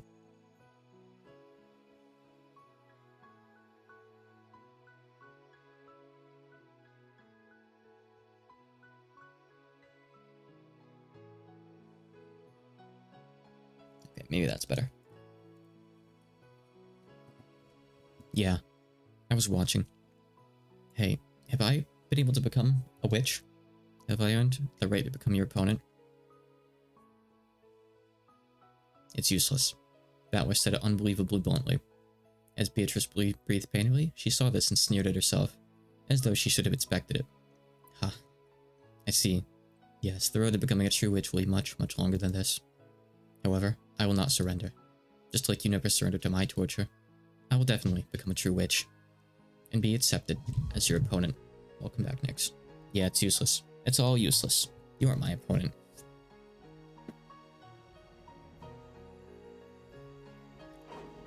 The cruel witch raised her foot high. Below was Beatrice's frail heart. Die, you old hag. Let's see how endless you are when you've been crushed to a pulp. I'm the witch. I'm the golden witch Beatrice. Die.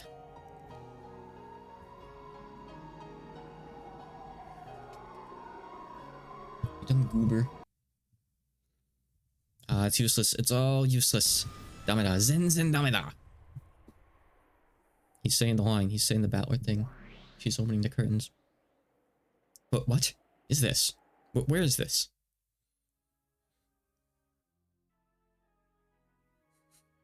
Get in your seat. Beata wasn't my opponent. You are. Battler? What kind of magic is this? Who cares? It doesn't matter. Just sisters. 45? Understood. Attacking everywhere. Or 10? Understood. Die, Battler. The Chester sisters each readied their old golden bows and fired golden arrows. The two only pulled the bowstring together when using precision guidance. If they were fighting against an enemy before their eyes, they fired their bows at the same time, and their might did not suffer in the slightest. This is a great scene. Hey down, hon. He does not give a shit, though. What? It was deflected? There's no barrier. It was deflected by resistance alone. 45, target analysis. 45, understood. Huh? What? Did I break down? Am I insane? Anti-magic resistance power, endless 9. Even mythical class magical attacks won't be effective against the target. The gold old endless 9. Golden bow warheads could penetrate any magical armor through reciprocal corrosion. When one tried to block them with anti-magic resistance power, even 8 digits were not sufficient to prevent their penetration. By the way, even famous gods that appear in myths rarely reach as high as 9 digits. For that reason, 9 digits were enough to measure pretty much all sensible values. Battler had buried all 9 of those digits with 9s. How foolish. When Battler somehow gets serious, magical arrows and the like aren't enough to even make his hair tremble. Battler literally has 999,999,999 magic resist. The man, it just has like a full anti-magic like status thing at this point. like he struts with immunity. The Chester sisters dropped their golden bows in shock. The battler himself, it was as though a pair of dragonflies had flown past his shoulder. What are you doing? Is that some kind of game? Eek. Monster! Stay back, small fries. Get in your seat, fake witch. I'll tear off that mask of yours. Eek! The Chester sisters couldn't hide their fear at Battler's ferocity. They backed up as though they'd been struck. Beatrice watched the scene in shock. But Battler, what is this supposed to be? Just like you see, you aren't my opponent. She is. That imposter over there who's using your name. He's gonna punch his aunt in the face. Eck. I'm fighting against a witch. I face off against an opponent who claims to be a witch, and I deny witches by defeating them. You mean you defeat witches by denying them? I think you look backwards, Valor. I've seen more than enough of your arrogance. Then Valor's eyes grew sharp as blades as he stared down the crow witch. What are you calling magic? What are you calling witches? You're no witch. I'll rip that mask off and tear it to shreds. Virgilia, get ready to fight. Understood. Preparations are complete. Yeah, he doesn't have much of a history, honestly, but he's also been defeated by 0 witches, unless you count, well, in-universe, actual, like, Battler Prime who died. Beatrice, stay back and rest. Indeed. Beatrice looked at Battler timidly. She still hadn't been acknowledged as his opponent. Was she qualified to watch the game board from the sidelines? Beatrice, stay back and watch. I'll tear it off. I'll thoroughly dismantle this fake witch. I don't let someone like this call themselves a witch. You protected the honor of 2 witches. You don't need to say anything. On your behalf, I'll teach her that the name of the Golden Witch definitely isn't that cheap. Now they're suddenly on the same side. But Battler. Those are the general rules. Thank you, Runaway. I get most of the rules now. I see. You can't win with magic, so you came to face off with me in a world where victory is decided by something other than magic. Foolish people. Do you really think you can win against me with twisted logic? Yeah, I do. I'll crush all of your twisted logic, Aunt Ava. I'm not Ava. That is the name of the old shell I shed. I'm a true witch, born inside of her. Don't try to trick me. Your true form isn't a witch or anything like it, but a flesh and blood human. The human culprit was Umineko Ava. Virgilia, reconstruct the second twilight. Okay, hold on. If we're gonna do this, I have to go pee first. I'll be right back.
The OST that's playing? I have no idea. You'll have to go like an episode 3 playlist or something. I have no idea. I only know the names of a few very, very distinct songs. I don't know this one. It is good though. And it actually sounds like this part here I think comes from like another song. It is like in there too. But I don't remember which song that was. I don't know. I'm sure you could find it though if you look around. It's like kind of a range of like part of the main theme. Alright, so reminder, the first Twilight has already been taken care of. It was the like 6-person closed room like chain.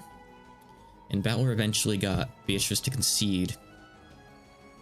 Because she wouldn't answer whether or not the last person dying was an accident or not. That's how he managed to get out of that one. So everything past that point we haven't really addressed. Understood. On the second Twilight, Rosa and Mari were killed in the Rose Garden. We began by employing the Ava culprit theory for that case. Huh? Ridiculous. Come, arise, try to remember. What form did Umeshida Hideyoshi have? What? What's this supposed to be? It's a summoning of the dead. Hello again. You guys are all over me today. You do need food. I'll have to check at one point. It's a summoning of the dead, which can easily bring even the dead up to the stand for testimony. Yeah, I didn't remember it being like a term either, but I guess it is. Ava culprit theory.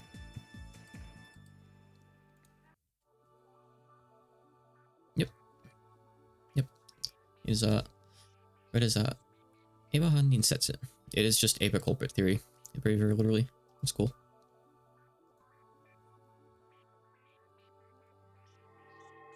Here he is. Hi, Hideyoshi.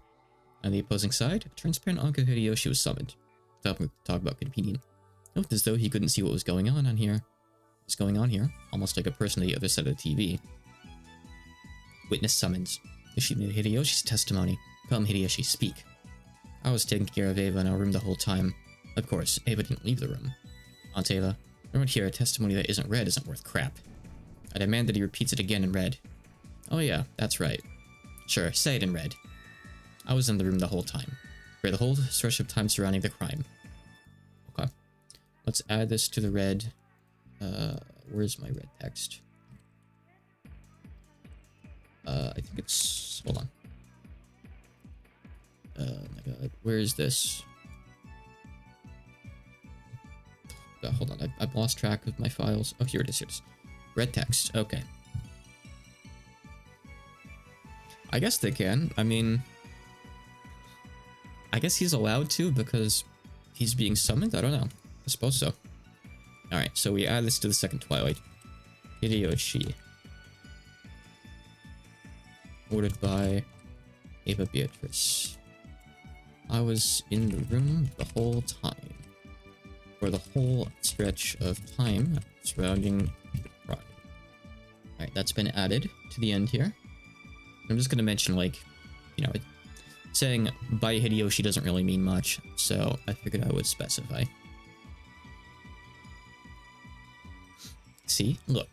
This makes it impossible for Ava to be the culprit, right? How will you counter this? Ridiculous. That move's so lame I could yawn. Beato never used the childish tricks, not even once. I mean, let's say Hideyoshi was asleep, or Hideyoshi was in on it. Anything like that. Maybe Hideyoshi was in the shower. Him being in the room the whole time is a very vague explanation that doesn't really explain anything.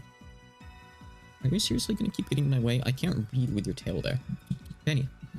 Hey. You gotta go somewhere else, huh? Battler. Repeat it. Aunt Ava was also in the room for the whole stretch of time surrounding the crime. Uncle Hideyoshi was just there to create an alibi. You made him stay in the room and stealthily snuck out. If that isn't true, this guy should be able to say so in red. I refuse to repeat it. Hideyoshi's evidence is sufficient. There's no need for me to repeat that, right? She really doesn't know how this works yet. She has refused. You need show no mercy. This is check. Yeah, I'll take it. This opponent's slow. Check. Maybe Uncle Hideyoshi didn't leave the room the whole time. Saying he was taking care of you the whole time is a bright red lie. Therefore, no alibi exists for you. You had a chance to slip out of the room and kill Aunt Rosa and Maria. If you think you can dodge that, try proclaiming in red that Aunt Ava didn't take a step outside of her room. You can't, right? Checkmate. What the hell? I don't get it. Sorry, Aunt Ava. Even if you aren't used to the rules, beating your opponent down with all your strength is how this game is played. Right, Beato? Indeed. The witch side resigns. Let us continue on to the next game. That's pretty quick. Only a single statement is all he needed. Next is the 4th 3/6 Twilights. It seemed that the witch still didn't understand how to make a winning move, and she lost her composure and irritation. She was probably also angry that a shot had been taken at her while she still didn't get what was going on. However, I won't go easy on her at all. Just like she didn't go easy on the victims at all, I won't go easy on her. Virgilia, next crime. Let's reconstruct the case with Dad and the rest. Understood. Understood. 3 people, Rudolph, Kitty, and Hideyoshi, went to the mansion and were killed there. My move won't change. Aunt Ava, you were the culprit. This time, you don't even have an alibi from Uncle Hideyoshi. You claim that you were sleeping in that room all by yourself, but that's not true. If you can proclaim it in red, just try it. I refuse.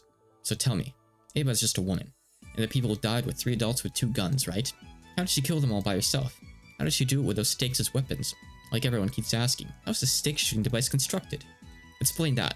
Unless you can explain it, even if Ava doesn't have an alibi, that doesn't mean it was possible for her to commit the murders. I mean, if they split up, she could have just shot them and put the stakes in after. She really does suck at this. Also, I feel like there's something off with how her eyes are drawn there. I refuse to explain. It's a devil's proof. Just because I can't explain it, that doesn't deny the existence of an unknown murder technique, or maybe an unknown weapon. Yeah, some still like stake shooting crossbow. In short, even if I can't explain how the stake shooting device is constructed, that doesn't prove that it doesn't exist. But what the hell? Does that ridiculousness even count? Your devil's proof is valid. Agreed. It's a valid devil's proof. Battler can claim that a stake shooting device exists without bearing the responsibility of explaining how it's constructed. The witch side cannot object to this move. Not bad. A pushy. Heh. Well, there's this ill-natured witch who trained me well. This is check, okay? Try saying in red that Aunt Ava did take a step out of that room. That's right, you shouldn't be able to say it. If you can't say it, it's over. Checkmate. Okay, that's so irrational. This is messed up. Those are the rules of this game. How about some black tea first? And some delicious cookies as well. She needs like a proper tutorial. She like skipped through, she button mashed through the tutorial, clearly. I don't need all that. That pisses me off. So you fight like a coward just because you can't win with magic? Don't get irritated. Drink some black tea or something. I'll take mine straight. What about you, Beato? I'll take mine gay. I am fine. More importantly, Battler, don't let your guard down. Your opponent is only unfamiliar with the rules. This will only really start once your opponent gets the gist of it. I'd love to see like a playable Umineko. Oh, it never happened though. But I'll crush her. I'll thoroughly crush her. Because she isn't a witch. If I accept her as a witch, all your stubbornness will count for nothing. I don't care what kind of irrational argument or twist of logic I have to use. I'll crush her with all my heart and soul. Battler's side then stuck with the Ava culprit theory to explain Kraus and Nazi. If anything, you could probably use that like online Ace Attorney simulator game to like play Umineko. But you'd have to like have someone like design scenarios and stuff. It would be interesting. It'd be interesting. That's like more of a roleplay thing though. It would be cool though. The 7th and 8th Twilights the exact same way. Skips right on by. At the time, there had been no one on the first floor except for Ava and the victims. As before, no one could establish an alibi for Ava. Back then, Ava had claimed that they disappeared while they went to the bathroom, while she went to the bathroom. But there was nothing to support that, and the witch side couldn't repeat it in red either. She really didn't like commit her crimes with like having to argue with Battler in mind. She just kind of killed people. Using the same style of argument as that question regarding the stake shooting machine, the witch side asked once more how Ava could have strangled both of them at the same time all by herself. But of course, Battler splendidly counterattacked, refusing to explain because of the devil's proof. Under the storm and stress of Battler's spirit, the witch side was completely swallowed up. Had resigned 3 times during the short period of time she had to grasp the rules. So far, Battler's won everything. Battler is just, he's 4 for 4 right now in the arguments. I see. I'm finally starting to get the knack of it. I won't let you have things your own way anymore. This time, let me take the initiative. Runabe, reconstruct the 4th through 6th Twilights. Pick out Ushimi Kirei. For now, let me return to the murders of Rudolph, Kiria, and Hideyoshi during the 4th through 6th Twilights. What is she thinking? Why would she return once more to a situation where she's lost? I see. This is an unusual attack, and one you do not use. Be careful. She has an idea. At the time, the survivors were barricaded in the guest house. They didn't have food, but out of concern for their safety, they were at least prepared to go without eating until the next day. However, in the end, 3 of them went out for food. That's right. In the end, 3 people went outside to get food. It's a pain, so I'll add in some red and say it. Kiria didn't think that they needed food. Since going without food for about a day wouldn't kill them, she claimed that they should not leave the guest house. And yet, she herself suggested that they leave the guest house to get food. Isn't that a contradiction? Okay, that's strange to put in red, but I guess we'll add it. Let's see. Ava, Beatrice. Kiria didn't think that they needed food. Since going without food for about a day wouldn't kill them, She claimed that they should not leave the guest house. And yet, she herself suggested that they leave the guest house to get food.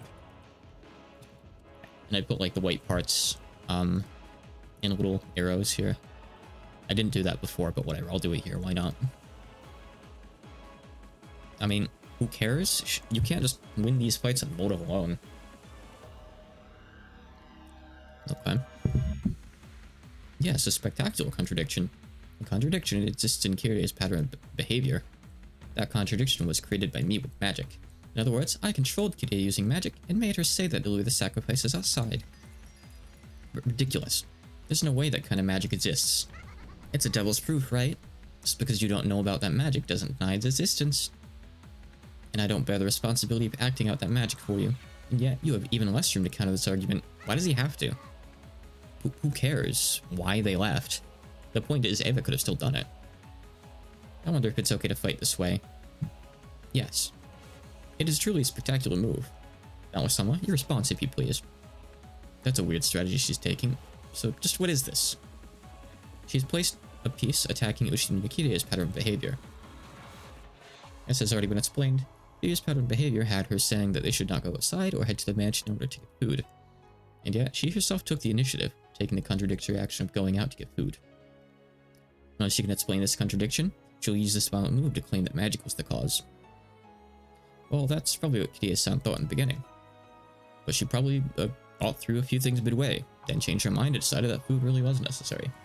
Yeah, maybe everyone else complained enough, she was like, fine, okay, shut up, we'll do it. It'd be bad if, when things got tough, we were so hungry that we had no energy, and, well, she's claiming that this change of heart was due to magic. In short, while it might be extremely difficult, you must explain the reason for Kirie's change of heart. Why? This isn't his responsibility, this has nothing to do with the murders. But what are you saying? You're talking about the inside of Kirie-san's head, right? Can I also summon Kirie-san's ghost and question her? Beato, can't you call Kirie-san here or something? She cannot. That is a move permitted only to the witch side. Sorry. Fuck. She was probably, thinking of us kids and, on the whole, thought that food was necessary. And I think Battler should say fuck more. You must present your claim through objective means. You'll need concrete proof that Kirie changed her mind and decided that food really was necessary for some specific reason. For example, if someone heard her say that, or if it was written down somewhere. Too bad, the reason she changed her mind was not passed on to anyone, nor was it written down. Therefore, you can only speculate as to what was inside Kirie's mind. So it's impossible to explain. You don't have a single counter to my move. Isn't it your turn to resign now, Battler-kun? I feel like this is only like the second or third fuck so far. Let's add this then. Let's see. Ava Beatrice. The reason she changed her mind was not passed on to anyone, nor was it written down. In reference to Kirie suggesting the trip to the guest house, trip to the mansion for food. Okay. Again, I fail to see why this matters. It is possible to hypothesize endlessly as to the reason behind her change of heart, and it is impossible to crush all of those endless possibilities. A detestably spectacular move. If that were someone were to have a method of counting, it could probably only be that move. What move is that? Well, I wonder what kind of move it could be. I have the feeling that it was my lady's specialty, but I cannot remember. Quit being stingy and tell me. Beatrice, no answers will be given to those who stop thinking for themselves. Think. Think in your own way. Why don't you resign right now? And I'll corner you even more with red. And at the last instant, before she died, Kirie's pattern of not going to get food equals not going to the mansion was maintained. And yet, she took the initiative and headed toward the mansion. She was pushing a cart ready to carry food. Why that contradiction? Let's add this too.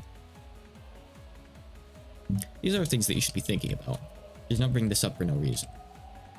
Until the last instant before she died, Kirie's behavior pattern of not going to get food equals not going to the mansion was maintained. It's a really weird way of saying it. Okay, sure. Because I controlled her with magic. This is proof that my magic exists and that I am a witch. Shut the hell up. Are you saying that she never even changed her mind? That the whole time until she died, Kiria-san thought we don't need food and we won't go to the mansion? Then why did she step forward herself and say that they should go to get food and go to the mansion? Are you saying that Kiria-san was being controlled with magic? That's stupid. How should I break through this magic? If only Kitty were here and just told us the reason behind her change of heart. No, I've already been told and read that she never even changed her mind. What should I do? There's no move that the human side can counter with. The more I learn about this game, the more advantageous the rules seem for the witch, right? Even if I lose in a lot of areas, if I can win in just one, that alone can display the existence of a witch. In other words, Balrog has no way of denying witches other than a complete victory. How truly funny that even though you thought you could corner me and call me Ava, it's all been spun around by nothing more than the inside of your respected Kiria-san's head, right? Ah, just do it. Resign. If only you just accept it. If only you just lose. Damn it. It's impossible for a human to prove. I can't do anything or guess at what the dead were thinking when they acted. Furthermore, I can't deny the magic based on conjecture alone. To break through, I need objective proof as to why Kiria-san had a change of heart. But damn it. It's been said and read that no proof exists as to why she changed her mind and wanted food. What should I do? Damn it, damn it. Battler-sama, is this your resignation? Not going to get food equals not going to the mansion. But then how should I understand Kiria-san's thoughts, which actually do contradict each other? You can't understand. It's impossible to understand and impossible to interpret. That darkness is all of the witch. Come on, it's useless to think, so quit, okay? You just can't deny witches. After all, I exist right here. I am the Golden Witch. I stole that name from the former witch over there. You can't deny that I am Beatrice. Damn it. You have no right to use that name. And yet, I can't think of a move to deny it. Balrog could no longer counter this witch, who was laughing insanely in triumph. He didn't want to give up, but no move appeared. He ground his teeth, making fists with both hands. But even so, he couldn't think of a brilliant counterattack. Balrog-sama, your time limit is over, so will you resign? Ah. Dameda, Zenzen Dameda. The human side has no move in response. It will resign. Wait. There is a counter. What did you say? Huh? What kind of move could possibly exist, Predecessor-sama? Won't you tell me what kind of move could deny this magic of Beatrice's? You can't. It's impossible. If the proposition that not going to get food equals not going to the mansion cannot be explained by itself, I will explain it with a contrapositive. In short, you can also explain it with she still went to the mansion equals she had a goal other than food. This is less my specialty, Temple's Raven, than it is Battler's specialty, chessboard thinking. If it was impossible for Kitty to have gone to the mansion with food as a goal, then we can only explain it by saying she had another reason that got her to go outside despite that. In other words, if we can prove that she had such a goal, we can defeat this magic. I see. So she didn't go to the mansion with food as a goal, but she had a different goal. She said she wanted to go and get food in order to disguise her real goal. True enough, it might be possible to find an explanation that way, but how? Teacher, reconstruct the scene of Kiria's death. We cannot summon a ghost, but inspecting the corpse ought to be a right allowed to the human side. Yes, there is no problem. I shall reconstruct the scene where Ushimi Kirie died. Alright, what do we get here? We cannot call Kiria's ghost here, but by finding out what Kiria left behind, we may be able to use that as a weapon. Hahaha, fine, search as much as you want. There's no way you'll learn anything. I just said it and read a short while ago. Kiria did not leave anything written down. No matter what you find, how could you possibly figure anything out? Just adding this real quick. Kiria did not leave anything written down. I don't even remember this part. I feel like maybe it wasn't really very important in the anime. I don't know. Anyway, I added that to the red.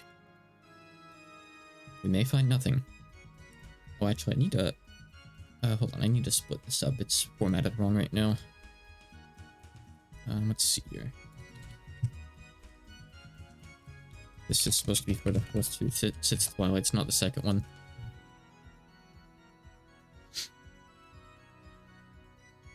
You may find nothing, but Balor is grinding his teeth, fighting to think of a move to break through you. This is all that I can do. Beatrice landed on her feet in the reconstructed hall, approached Kiria's corpse, and wandered around, observing. I am completely clueless when it comes to fighting on the human side. We need to find evidence, right? And what should I search for? The great Lady Beatrice is getting down on her knees and crawling around, and she's even indecently searching a corpse? That look suits you. Say whatever you wish. I cannot do any more than this. I care not how I am despised. However, I cannot throw Battler away, as he is fighting for my honor. Even if I must crawl on the ground and search through dead flesh, I must answer to that responsibility. Bathed in the witch's sneers, Beatrices searched through Kiria's corpse. She fished through the pockets, taking what was inside out, and laying it on the floor. Laid on the floor was a handkerchief, tissue, a key to their house, the stub of a boat ticket, a lighter, a cigarette butt, and a single 100-yen coin. There was no special suspicious object. Although Beatrices was down on all fours and being sneered at, that was all she could find.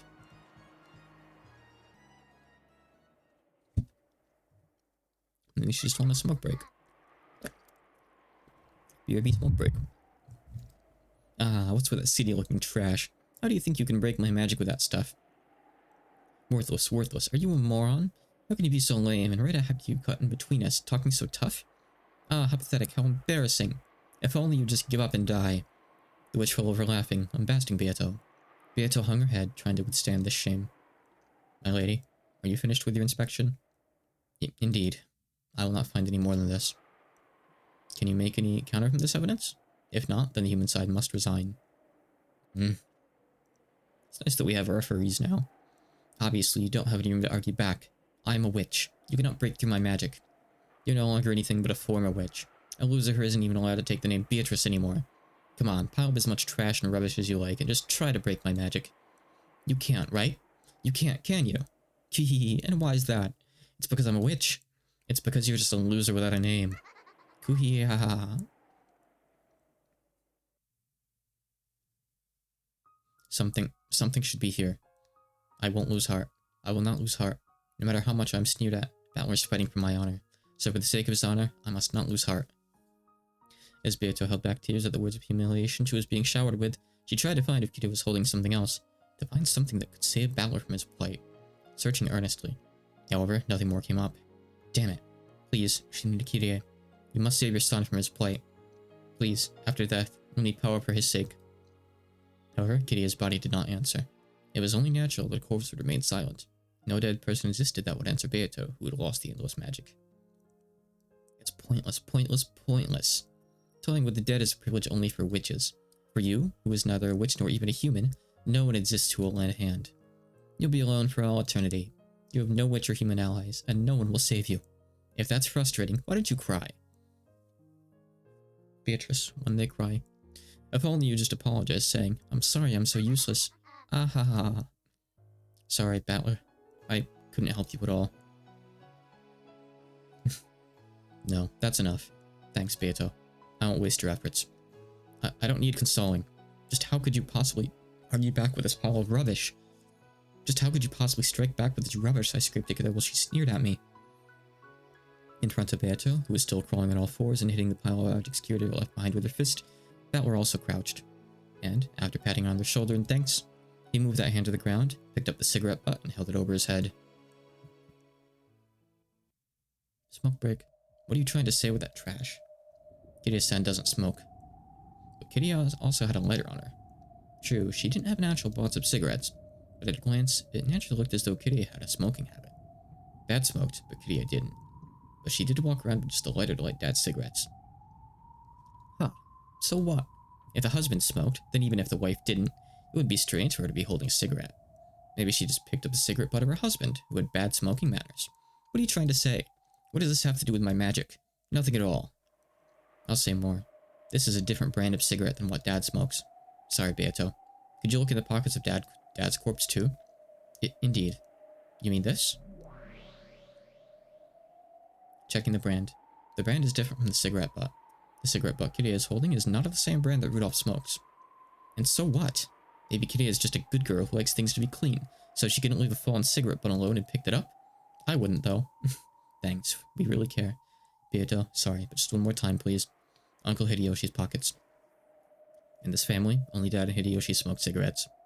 It's here. Is this it? Beato found a cigarette box in Hideyoshi's pocket, took a single one out and held it up. Checking the brand. We acknowledge that the cigarette butt is the same brand that Hideyoshi smokes.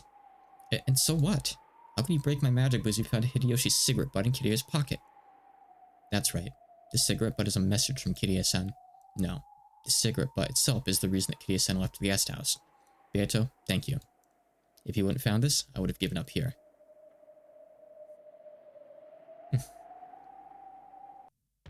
Awkward silence. Virgilia, reconstruct the situation. The guest house after it came to light that Aunt Rosa and Mari had been killed on the second twilight. Understood. Reconstructing now. After Rosa and Maria's deaths, the remaining survivors rechecked all the doors and windows in the mansion. They constructed a barricade. They reconfirmed that the defenses were solid. There's nothing suspicious about that at all. What are you trying to say? Why are you bringing up the second twilight when we're talking about the fourth twilight and after? Dad carried a portable cigarette butt lighter holder with him. And finally, starting to see why Kiria-san went out of her way to put a cigarette butt in her own pocket. It was because that cigarette butt meant something. That cigarette butt was itself a message left by Kiria-san for us. Then let's hear it. How do you plan to deny me with that single cigarette butt? As we've heard, after the second twilight, an inspection was done of all the rooms in the guest house. At that time, Kiria-san found something that shouldn't exist in a place where it shouldn't be. Is it something that shouldn't exist? What do you mean by that? It's this cigarette butt. This was set in the ashtray of the guest room that Uncle Hideyoshi was in. What? What's wrong with there being a cigarette butt in an ashtray? Are you sure there isn't something wrong with your head? Aunt Eva hated smoking. There's no way there'd be a cigarette butt there while Aunt Eva was sick and sleeping. Oh shit. However, there was a cigarette butt in the ashtray. When she saw that, Kiria-san noticed immediately. Uncle Hideyoshi was lying. She realized that Aunt Eva hadn't really been sleeping, and that she'd snuck out of the room. Repeated. This cigarette butt was crushed out in the ashtray of the room where Aunt Eva and Uncle Hideyoshi were resting. I refuse. I finally got it. Thank you, Beato. Was I of some use? Yeah, you were. Tear it. We'll tear the mask off the fake witch. From that cigarette butt, Kiria realized that Hideyoshi was creating an alibi for Eva's sake. Hideyoshi had been tasked with watching over the room to create an alibi, and during that time, he was unable to withstand the tension and smoked. Then, Kiria confessed that to Rudolph. She confessed that there was a good chance Eva was the culprit and Hideyoshi was an accomplice. Next, Kiria-san proposed that they go to get food. She then asked Uncle Hideyoshi to lend a hand. This could only mean one thing. Kiria-san planned to isolate Uncle Hideyoshi and question him about the truth. Your Hempel's Raven is valid. Unless the witch side counters this move, the existence of the magic that supposedly controlled Kiria has been not denied. I mean, I don't know, I guess she wanted to like settle it privately first as she could. It was just kind of dumb. Strength in numbers, you know? Characters don't always make the best choices. She's cocky, you know, as a lot of characters are in this. What did you say? I deny it. Anyway, I deny it. It wasn't me. No, it wasn't Ushina Eva. Eva was sleeping in a room. Then try saying it. Yeah, you can't say it. You can't say it this time either. Repeat it. At that time, Ushina Eva did not take a step outside her room. What the hell is that? I'm the one who was attacking, right? Why am I the one being attacked now? When did offense and defense get reversed? Stop licking my tea bottle. I'm the one questioning you, right? The witch, me, so why? Again, repeat it. Ushina Eva did not leave the room. There's no way you can say it. Checkmate. Does the witch side have a move in response? There cannot be one. There is no truth that can be accepted from a false witch dressed up with truths and falsehoods. You're supposed to be like the fair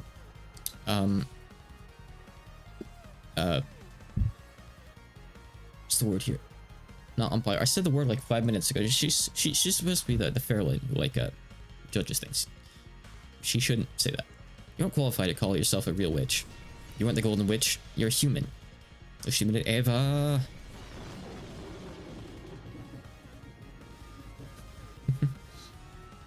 Yeah. The witch howled. Her entire body was burned with a tremendous heat that denied her own magic and existence. She let out a howl like a dragon. Her body flickered repeatedly, flashing as though Ava's figure and the witch's figure overlapped.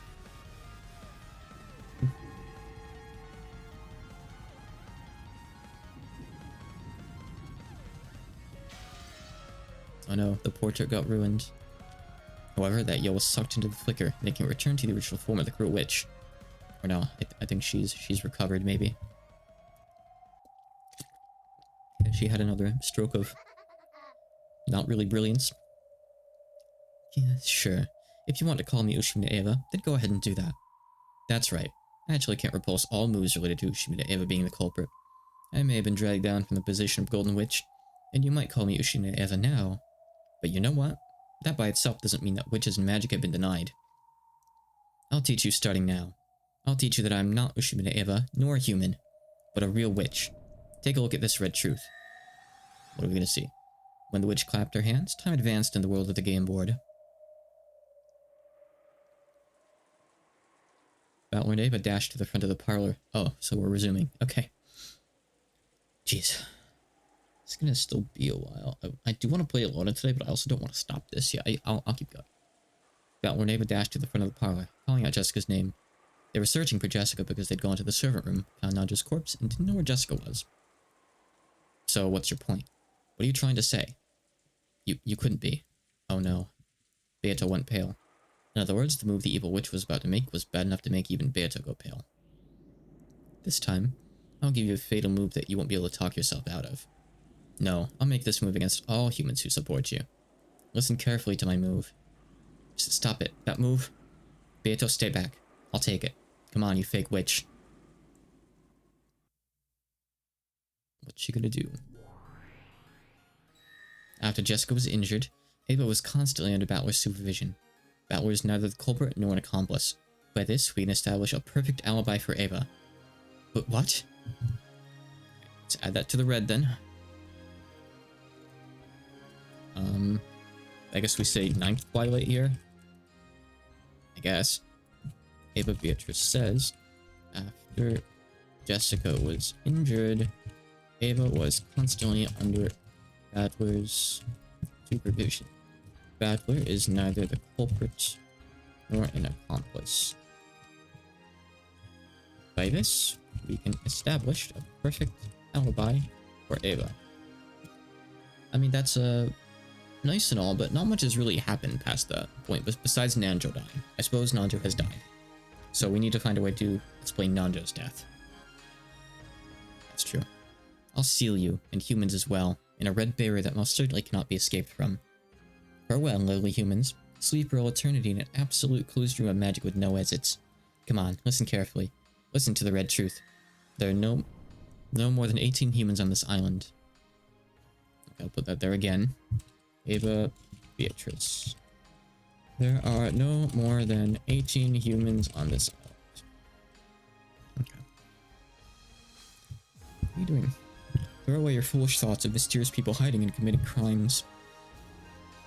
But if I say it that way, you might also suspect animal culprits. I couldn't stand to hear some rational theory about an orangutan trying to commit murder wouldn't count as a human. Gorilla stand? So I'll change it like this.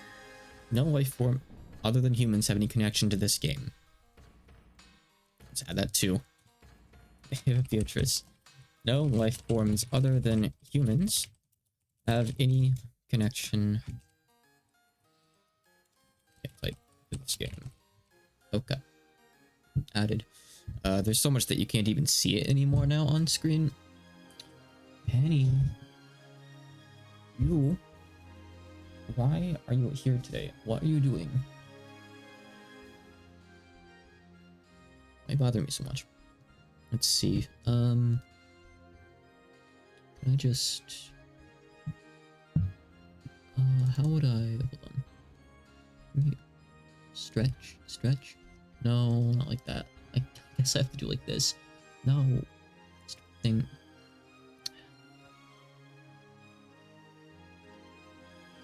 Hey, guys. What?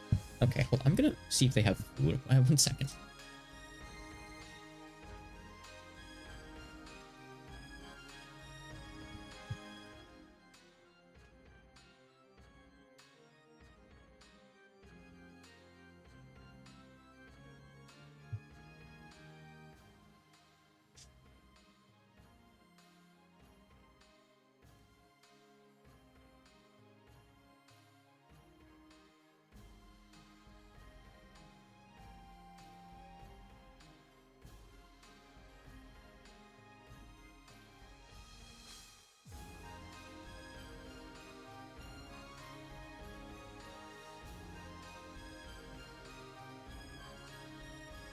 Okay, they have food now.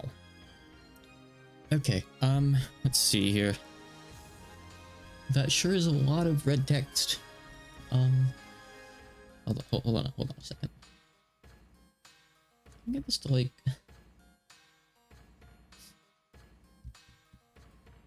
I just want more room here, but it's only just stretching like this. I don't really get this kind of thing very well, honestly. That is not the right option either, no. Well, I guess you're not gonna see it. I can bring them up properly if they need to be, like, discussed. Anyway. No life form other than humans have any connection to this game. Next, I'll explain. You guys have food now. Are you just bored? Come on. Come on. God. That's how it is. Next, I'll explain the situation of all 18 people who exist on this island. Kinzo is dead. Kraus is dead. Natsu is dead. Hideyoshi's dead. George is dead. Rudolph is dead. Kiria is dead. Rosa is dead. Maria is dead. Genji is dead. Shannon is dead. Kanon is dead. Goda is dead. Kumasawa is dead. Nanjo is dead. Those 15 are all dead. I closed the document too early. Alright, let's see here. I gotta come up with some way to figure this out. Alright, hold on. I'm just gonna make a second file, I guess. Oh, Nix, get down. Stop. I do anything with you. My life. Red text 2. And I'm just gonna put like... Okay. Text 2 can just have this in it. Back to red text. Okay. We need to add this stuff. So let's see here. Umineko gets referenced in Higurashi once or twice. Because they are connected in a sense. It's just not obvious as to how. Immediately. Alright. Ava Beatrice. I'm just gonna count. This is one red truth. Kinzo is dead. Kraus is dead. Natsuhi is dead. Hideyoshi is dead. George is dead. Rudolph is dead. Hidea is dead. Rosa is dead. Maria is dead. Genji is dead. Shannon is dead. Shannon is dead. Next page. Yoda is dead. Umasawa is dead. Nanjo is dead. Those 15 are all dead. So, in other words, everyone except the 3 that are alive now. I don't know why you're on the screen. Yep. Everyone except these 3 are dead, apparently. Okay. Alright then. Back to actually reading. And Valor is alive. Ava is alive. Jessica is alive. That's everyone, all 18 of them. Ava Beatrice. Valor is alive. Ava is alive. Jessica is alive. Okay, we have the full status report from Ava Beatrice here. Thank you, Ava Beatrice. We could have checked that in the menu, but thanks. Cool. Which means that when the last victim, Nanjo, died, only 3 people, Valor, Ava, and Jessica were alive, right? Okay, it could have been a trap. It could have been an accident. There you go, Valor. Throw out the classics. Throw out the classics. We don't know how he died. What did you say? Damn it, you don't mean... Ava was with you the whole time, so committing a crime was impossible for her. Of course, Battlecon isn't the culprit. He wasn't forging an alibi for her, and he took the possibility that she was the culprit into account, watching over her actions carefully. No chance existed for her to do anything suspicious. In short, at the time of the crime, only Najo and Jessica were in the servant room. Hello again? What is your deal? I'm getting pestered by cats today. I love them, but good job, guys. Ava Beatrice. Ava was with you the whole time, so committing a crime was impossible for her. Of course, Battler-kun isn't the culprit. It's like doing an all-out attack, yeah, now. Like I said, though, there's definitely counters. We don't know that Nanjo was murdered yet. That has not been said in red. So, could have been suicide, accident, or a trap. I don't see why not, right? He could have died of old age. He's old. Why not? No. Stop licking my arm. Get down. Enough. Isn't the culprit. He wasn't forging an alibi for her, and he took possibility, damn it, that she was the culprit into account, watching over her actions carefully. So what did everyone else here learn to type? I learned from Mev speak and teach us typing as a kid. That in my school. No chance existed for her to do anything suspicious. In short, at the time of the crime, only Nanjo and Jessica were in the servant room. I love the shark minigame. The shark minigame was fun. Secondhand smoke. Alright. Now your turn. And I know what you're thinking. And this move will be this, right? There's also a chance that Jessica's the culprit. But too bad, I'll slice it up in red before you try. Ishidama Jessica has not committed murder. She was not involved with Nanjo's murder. Her eyes were completely covered. It'd be impossible for her to carry out a murder like that. And here's a bonus. Neither Ava nor Battler killed Nanjo, nor were they involved. Okay. Well, we still don't have anything saying that he was murdered. Saying, like, Nanjo's murder here, I don't think is enough for that. Bushido Mia Jessica has not committed murder. He was not involved with Nanjo's murder. Her eyes were completely covered. It'd be impossible for her to carry out a murder like that. Neither Ava nor Battler killed Nanjo, nor were they involved. One with people on the island? It's up at the top there. There are no more than 18 humans on this island, is what Ava Beatrice says right there. It's the second one visible on the screen right there. Sorry, it's kind of small. Why'd it go all wide now? But it's so wide, hold on. Oh, I hate OBS. Why is it like this? I don't know how to make it like line wrap properly. Oh, whatever. I'm not fixing it right now. This is what I get for not doing it properly, I guess. Nothing I try to do like in the middle of a street ever works right. But wait a second. That doesn't make sense. There were only 3 humans, then a murder occurs, and none of those 3 were involved? That's insane. I'll state it clearly. The culprit who killed Nanjo was neither Battler, nor Ava, nor Jessica. In other words, it wasn't one of the survivors. Get it? Get the hint? Ava Beatrice says, the culprit who killed Nanjo was neither Battler, nor Jessica. Oops, wrong order. Nor Ava, nor Jessica. Yep, it says humans. As like just a consistency thing, I think.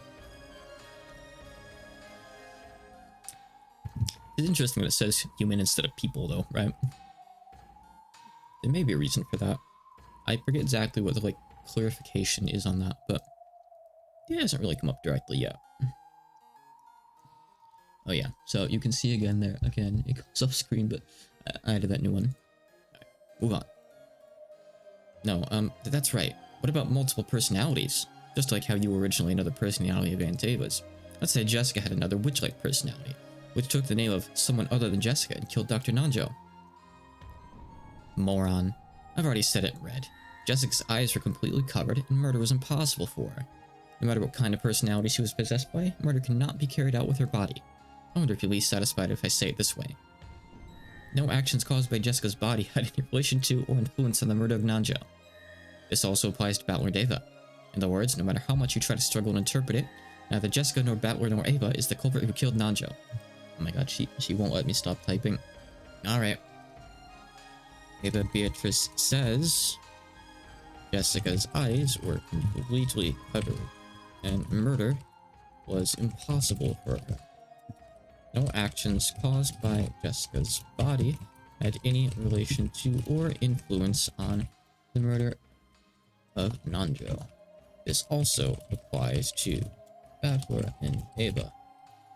Neither Jessica, nor Battler, nor Ava is the culprit who killed Nanjo. Yep. Again, Battler still needs to just say what I said. He should have started with it. Could be suicide, accident, or, well, I guess maybe not trapped in this case, but still.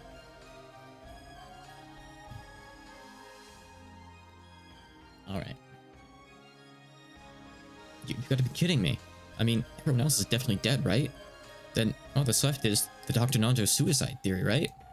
And the trap theory. Here we go. As the culprit was already dead, but a trap that had already been prepared went off. There we go.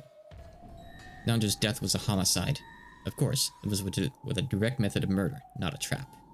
A weapon was readied, and he was killed with it from point-blank range in front of him. The culprit appeared openly before Nanjo's eyes, and as they both looked at each other's faces, the culprit killed him. Alright, now here's something that really gets to the heart of it. This shouldn't be possible, right? This shouldn't be possible. So you've got to think about how it could be. So I can't spell homicide. Method of murder, not a trap.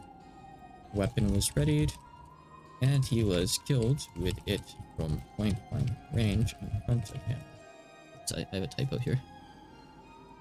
Abbas Bacon failed me. Abbas Bacon. Culprits appeared openly for Nanjo's eyes. I think we can just ask Nanjo who it was. And as they both looked at each other's faces, culprit killed him. Okay. That goes off screen again. But you can read it here, it's okay. But wait. There are only 3 survivors. You said in red that everyone else is dead. You basically confirmed the life or death status of all 18 people. Furthermore, the existence of a 19th person has already been denied in red. In other words, no one can exist except the 3 survivors. And yet a 4th person other than those 3 appeared before Dr. Najo. Yeah, it's a witch. Clearly a witch. How could a person other than us appear and murder Dr. Najo when no 19th person exists? Insane. You're lying. You're lying with the red. The red only tells the truth. Isn't doubting that the same as betraying the honor of that witch who's behind you, shriveling up in fear of me and hiding behind your back? Damn it. Every other word that comes out of her mouth is red. I love it. Red only tells the truth. Honestly, it gives us more fodder to work with anyway. Valor should be happy. Right now, I'll state it clearly. The one who appeared in front of Nanjo was me. A witch. The golden witch who can't be explained away with the 18 humans. But Virgilia, Ronabe, isn't there a contradiction in this situation? Is she really telling the truth with red? Yes, her red truth is valid. What an elaborate and precise cornering. It's because she knows some things that Valor doesn't. How should I make a move against her? Virgilia, are there any moves? I cannot think of anything. And you, Ronabe? My apologies. However, in these last 1,000 years, I've never seen such an elaborately beautiful game board layout. I hate to admit it, but it's beautiful. What a beautiful checkmate made in red. The witch's teacher and the demon lord butler were both stunned, and an expression of ecstasy rose to their faces. Is that really the word you want to use there? Frigate surrender. They were impressed with this perfect checkmate, which simply had to be admired. When people accept defeat from the bottom of their hearts, it gives rise to neither regrets nor humiliation. Nothing is born except feelings of respect.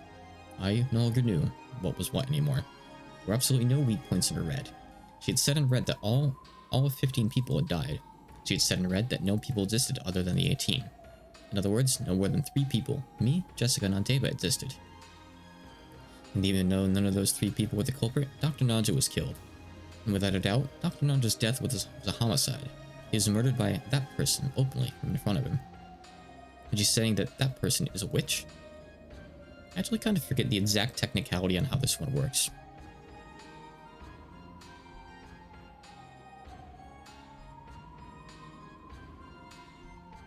I'm just trying to think back. Yeah, if you want to explain it real and refresh my memory, I would appreciate it. I won't spoil anyone on it, of course. So, well, actually real, it can't be exactly that. Because it says here, the culprit appeared openly before Nanjo's eyes, and as they both looked at each other's faces, the culprit killed him. Well, yeah, that part in the end. Okay, so it really is just as simple as that, though. Okay, I thought there might have been something else to it. It's just using that silly blind spot. Alright. Oh, Umineko. The culprit who killed Nanjo was not an animal or anything of the sort. Yeah, of course. I get that. Ava Beatrice literally only just wins this because she happens to know more about what's going on than Battler does. She didn't set this trap. This has nothing to do with her. She's stealing someone else's setup and just using it, basically. That has already been dealt with in red, right? I mean, like it says, Ava didn't murder Nanjo. So, all this isn't her handiwork. Maybe the rest might have been. But this, no. Unrelated. Everything other than humans has been completely removed from consideration. Even things like robots don't work. Absolutely no factors other than humans participated in this game board. What about witches? Therefore, I can also say this. The one who killed Nanjo was definitely a human. Alright. Don't really factor in witches in the red truth. Your incompetence. Absolutely no factors other than humans. Humans participated in this game board. One who killed Nanjo was definitely a human. Definitely.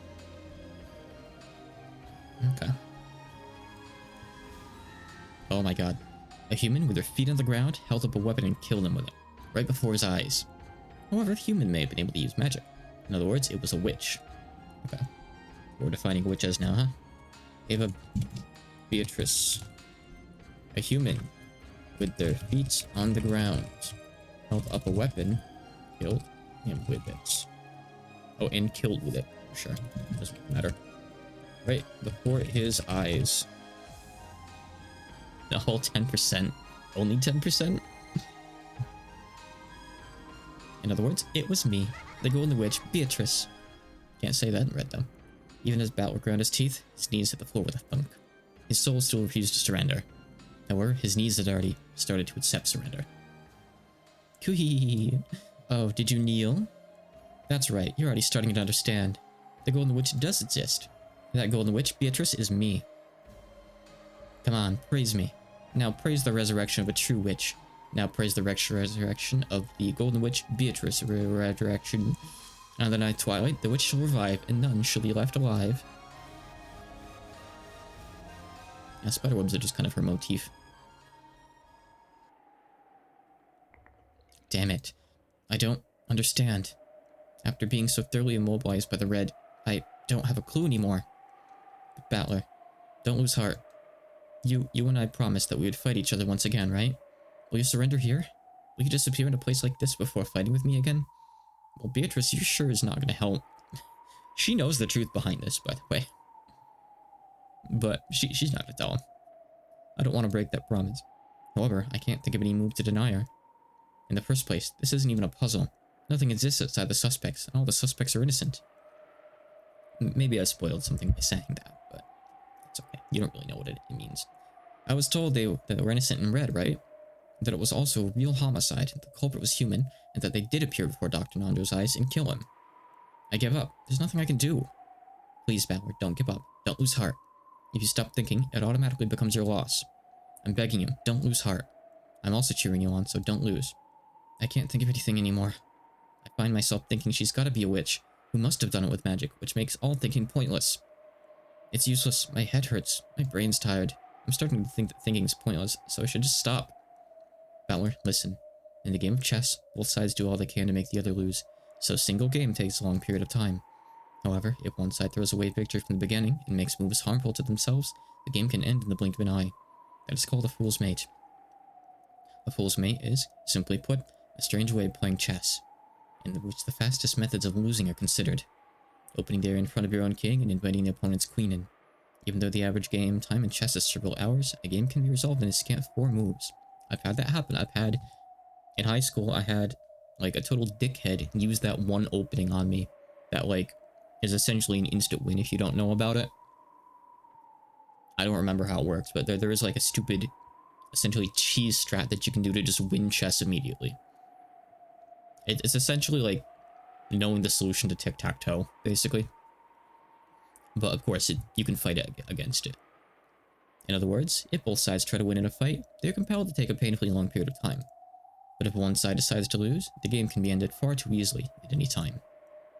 When the human side stops thinking, it hands the problem before its eyes over to the witch. And even an apple falling from a tree can be immediately resolved as the work of magic. It is the same for the witch's side. Witches use the red truth. By using that, they can explain the truth war of magic with humans, and immediately lose. You don't have to tell me that. You're telling me not to stop thinking, right? However, how should I counterattack that person's perfect bright red move? For me, for humans, it's no longer possible. Is it impossible? Is it really impossible for you, Battler? Please, don't lose heart. Sorry, I've reached my limit. Battler scratched the floor, crying heavily. Beatrice watched that with a distressed face. Then she stood up and spoke to the witch. I will make a move as a counter to yours. Ooh. Huh? I wonder just how you plan to cut up this perfect checkmate. How can this checkmate, one totally impossible for humans to break, be defeated by the likes of you? But Beatrice, you don't mean to. Indeed. If a human cannot make a move, I will assault you with a move I can use precisely because I'm a witch. A move you can use because you're a witch? But what are you planning to do? I will use the red to deny witches. Oh shit. Beatrice, my lady. The teacher and the butler were both startled. I also immediately understood what it meant. To use the red that only witches could use. To use the red to deny witches. It was like using her own sword to slit her own throat. But what? Hey, what are you saying? Deny witches with red? Quit talking like an idiot. If you do that, you won't get away unscathed either. You are not a witch. And I'm not a witch either. The road to becoming a true witch is difficult, and I have much, much farther to go. Very well then. Right here, right now, there have never been any witches in the first place. I'll strip this deception away myself. Aren't both of us real, obvious witches? Being able to use red is itself proof of witches. I don't know what the definition of a witch is to you, but if you think that alone, if you think that you alone will be able to get away unscathed, then how could I make such a mistake? I care not. What did you say? I never did manage to become a witch. I've done nothing more than finally begin walking down the road to becoming a true witch. If what I am right now is a witch, then I'm a false witch like you, one who's merely drunk on power. Rather than existing in that shabby form, I shall erase this form of mine along with you, without any regrets. Are you insane? Stop it. I still want to be a witch. I hate being human.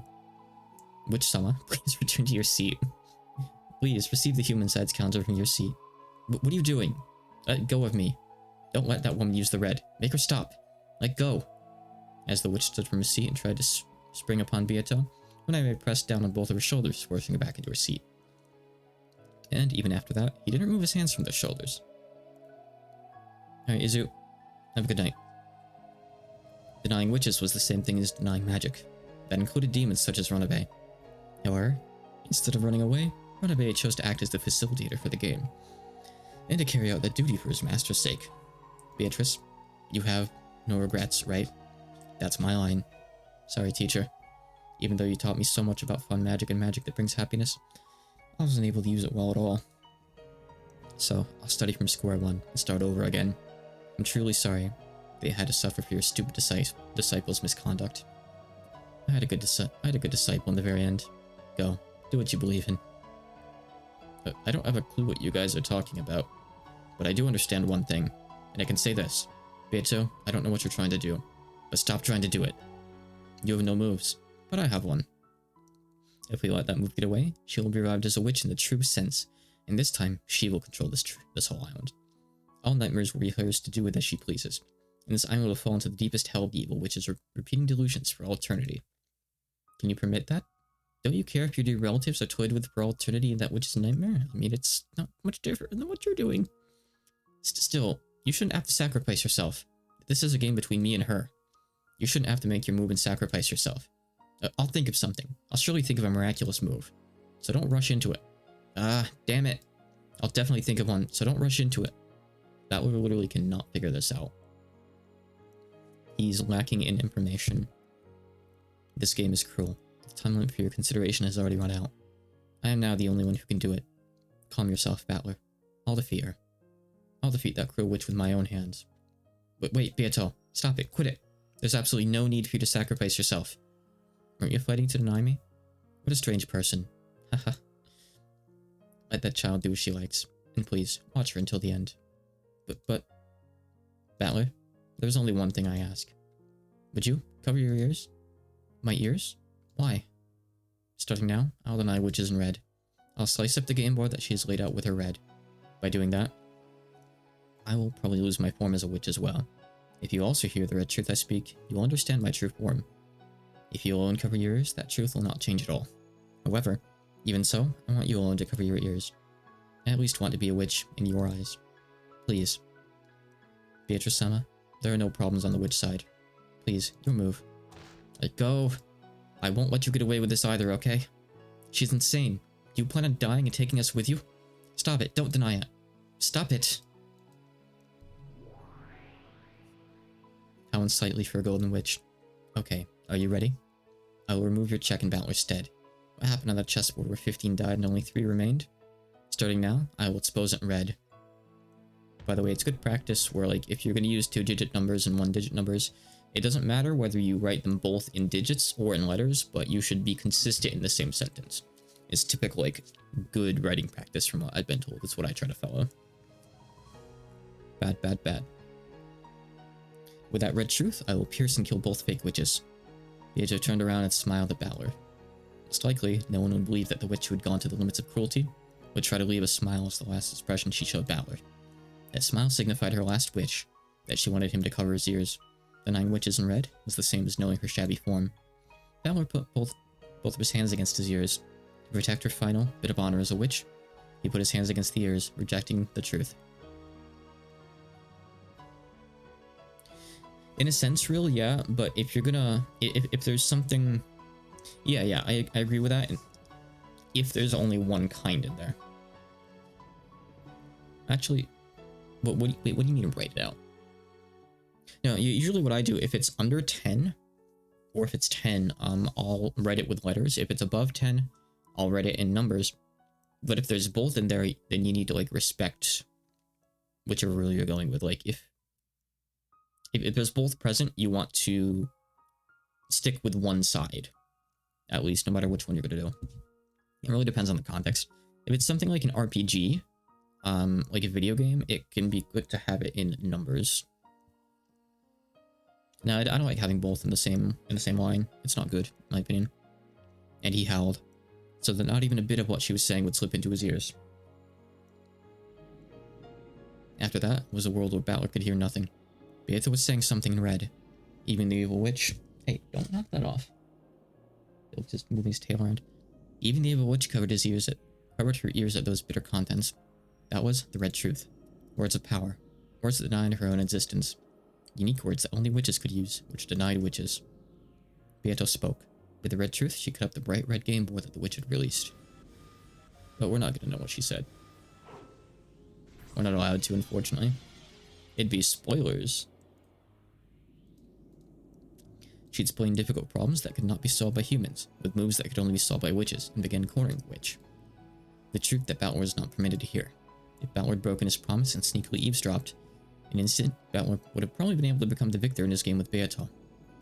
He would probably have understood all the riddles on the island, all the magic and tricks, closed rooms, spells, curses, legends, and this entire tale of anger and sadness. However, Battler would only learn what that was when he reached the truth by himself. Yes, from the beginning, Beatrice had wished that Battler would reach that truth by himself. It was something one shouldn't reach by being told it. It was a truth that Battler would have to drag himself to by his own power. A brilliant light gathered within Beato and the evil witch at the center, and grew gradually stronger. It was the power of truth. Its heat and brilliance, like the sun, shone on all the falsehoods that hid in the darkness, trying to deceive and burn them to nothing. Whoa, why? Why can you die? Why can you throw away your life when you have such incredible power? You who hold the power to control gold, magic, and everything at will. Why can you so readily throw that away? Learn that even with a mountain of gold, even with magic to split the sea, there's some things you can never obtain. Come, show yourself. Show your true form. Ushirame de Eva.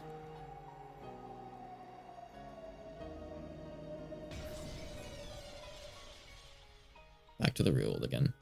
When the sun exploded and blew everything away, Eva could be seen there, holding a gun. You're the culprit, Aunt Eva. Ahahaha. Took you long enough to notice, Battler couldn't.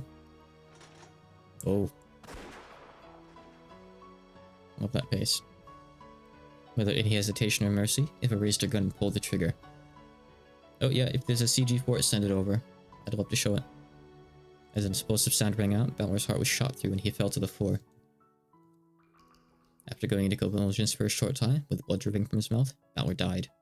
In his last moments, he realized without a doubt that she was a murderer, and not just for killing him. So now Balor's updated as dead. Wolves and sheep puzzle. Yep.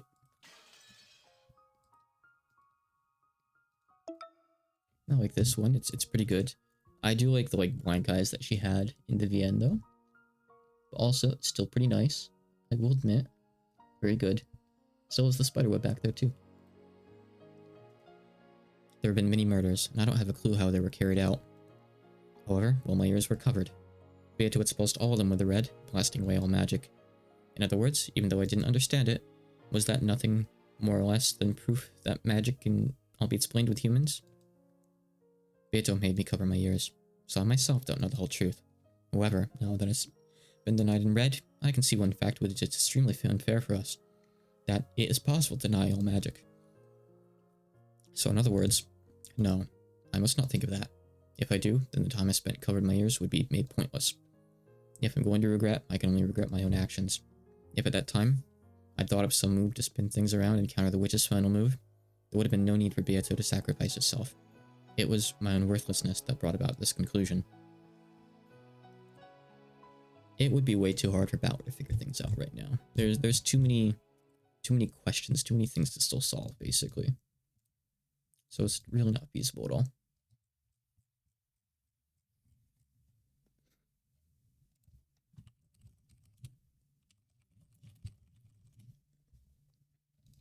Even though it was a pitch black world where nothing could be seen, for some reason, I felt Beato's presence right next to me. So I tried calling out to her. You can exchange words with someone whether they're a human or a witch. So even in a world where witches have been denied, I should be allowed to talk to her. Beato. Balor, is it? It is done. I did it. Yeah. I didn't hear it, but I watched you until the very end, and I read your lips. I definitely saw you boldly stand up to that evil witch. With this, I'm no longer a witch, but I will definitely become a witch again. And then, I will make it so that I can be called the Golden Witch again. And once again, return, so that I can be accepted as your opponent. No. You were a witch. Huh? What happened to Jessica? I don't know, it's not shown, I guess. Let's see. Oh. Wait, we've gone past this point, and now everyone's apparently alive again. Weird, okay. I don't know why that happened. Sure. I was gonna check and see, but oh well. I saw it. When you took that evil witch and blew her away with that awesome magic, exposing her true form, I saw it with my own eyes. That wasn't magic, but the red. No, it was magic. You were definitely the Golden Witch. Even if you deny it yourself, I'll acknowledge it. You were definitely the Golden Witch. When Balor said those words, in the world that had been dark, there was suddenly a single grain. A small grain of gold, like a wheat seed, shone brightly. And even though it was small, it had a strong gold-colored sparkle.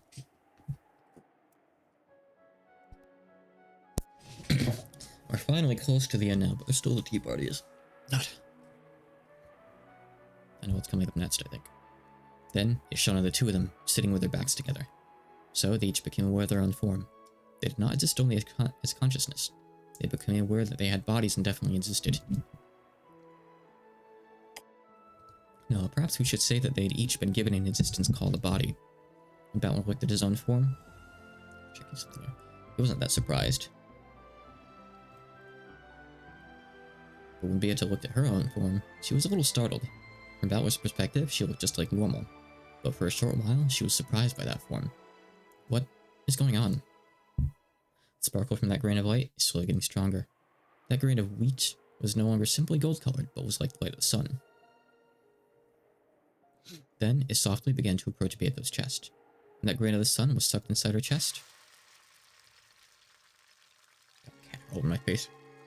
Again, the world was wrapped in a deep blue sky, and then a deep blue ocean was spread out below them. Wow, new game board. An island rose up, trees sprouted and created a forest. Walls surrounded us, and a ceiling swallowed us.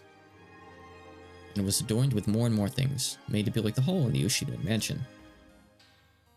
In the middle of the fantastical hall, where many gold butterflies beat their wings, many tables were set up with white tablecloths like it was a party, and beautiful cooking and fruits were set out. And over there were a great many shapes. It was everyone talking together and smiling. Everyone. Mina. was Dad and Kiria-san, Uncle Kraus, Aunt Natsu and Aunt Rosa, and of course, you and Aunt Eva and Uncle Hideyoshi. Rosanaki, Jessica, Maria, wait, even Shan-Chan, Ken couldn't go to Sen, Kurosawa-san are here. Everyone was at the party, clapping their hands and celebrating a return. Omedetou! Omedetou! Omedetou! Omedetou! Omedetou! Omedetou! Congratulations! But why? Even though everyone was dead, why are they alive? In the Golden Land, the souls of all the dead can be revived. Welcome back, Beatrice. And welcome, Battler-kun. Welcome to the Golden Land. I made it? I made it. To the door of the Golden Land? Just occurs to me, I never saved thing. It's not like this is a game that really crashes, but after forgetting to save the last time, I gotta be careful. Yes, my lady, you have finally managed to invite everyone here. Welcome, Battler-sama, to the Golden Land. Battler, so you finally made it this far. Great-grandfather, where in the world am I? My blood, which is incompatible with magic, runs most deeply in your veins. Endless 9. Therefore, you were the only one who could not reach the Golden Land, and Beatrice has been searching for you this whole time. She tried everything to bring you here. What did you say? Battler-sama, if you would take your seat. Hi, Goda. Tonight's dinner is my very best work. If you would, please relish it. You should be honored. Normally, I would have eaten all of it, but I left you some out of gratitude. The 7 steaks, Nachans. In the Golden Land, all of those with minds are equal. Here, there is no distinction between us furniture, humans, and witches. Battler-sama, we were waiting for you. Welcome to the Golden Land. Shan-chan, Georgianaki. I still feel like this might be a dream. We should have died. But I'm alive. And everyone is here and happy. I can't believe it. That's right, this place must be a dream world. So it must be a dream that George is acting so friendly with a maid girl. Wow. Could you give it a rest, Eva? For now, you gotta stay quiet and bless the 2 youngins. The Golden Land is a city of bliss. Is there a Goda in Beelzebub's ship? I wasn't aware. If she's gluttony, then I could see it though, because he's a chef, so it would make sense. The Golden Land is a city of bliss. We should never quarrel here. Here, any people are free to love each other. No one needs to hesitate over it. Jessica-chan, Kennen-kun, you look so wonderful. I'm jealous. Uriyamashi. Hey, Battler, I'm a little, Battler-sama, welcome. And welcome home. Jessica was probably embarrassed because she was holding hands with Kennen-kun. Kennen-kun wanted to act humbly like a servant and bow, but since neither could let go of the other's hand, he couldn't do it so well, and the whole scene looked fairly comical. With a servant child? You can't. Our Jessica cannot do such a thing. It's hardly a big deal, correct? Let her at least choose the person she likes. This can't be real. Kraus would never be like that. She can't. Jessica. You can't either, George. As Aunt Natsu and Aunt Eva hugged each other, they cried tears of regret for their adorable children, even though they'd always been at odds. It was a very bizarre scene. It isn't really a problem, right? It doesn't matter who likes who. That's right. It's true that a parent's too attached to their child. Battler, no matter what kind of woman you bring home, I'll give her a warm welcome, okay? Don't you dare introduce her to this man, okay? He'll get his hands on her immediately. They'll run off together right away. Oh god. Battler, you finally came here. Hehehe. Mario, from the very beginning, you knew we'd be coming here? Ooh, that's why I wasn't scared at all. Everyone was being a coward and trembling. It was funny. What the hell? Even though I thought you were the most screwed up, you actually knew the truth from the beginning. How rude. I simply cannot forgive you for speaking of Lady Maria in that way. Formulating fire curve. Attack preparations ready. Lady Maria, we can attack at any time. Hee hee. Ouch. Be quiet. Genji, you were in the presence of Beatrice-sama. Come now, no need to be so stiff. Let's be considerate of the desire to joke around and have fun. More importantly, why don't we begin preparing for the toast?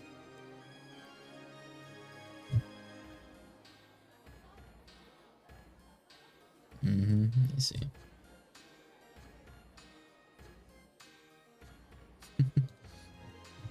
Yes, preparations for my excellent mackerel cooking are complete. I can serve it at any time. Hey, you people, work a little more like furniture. No, I'm gonna stuff myself some more. Ooh, come on, let's work. Don't keep the guests waiting. Let's work studiously and attend to them. Don't let the guests do anything. Make them lazy, make them slothful, fatten them like pigs. Ahaha. Beatrice, Battler-kun, this way.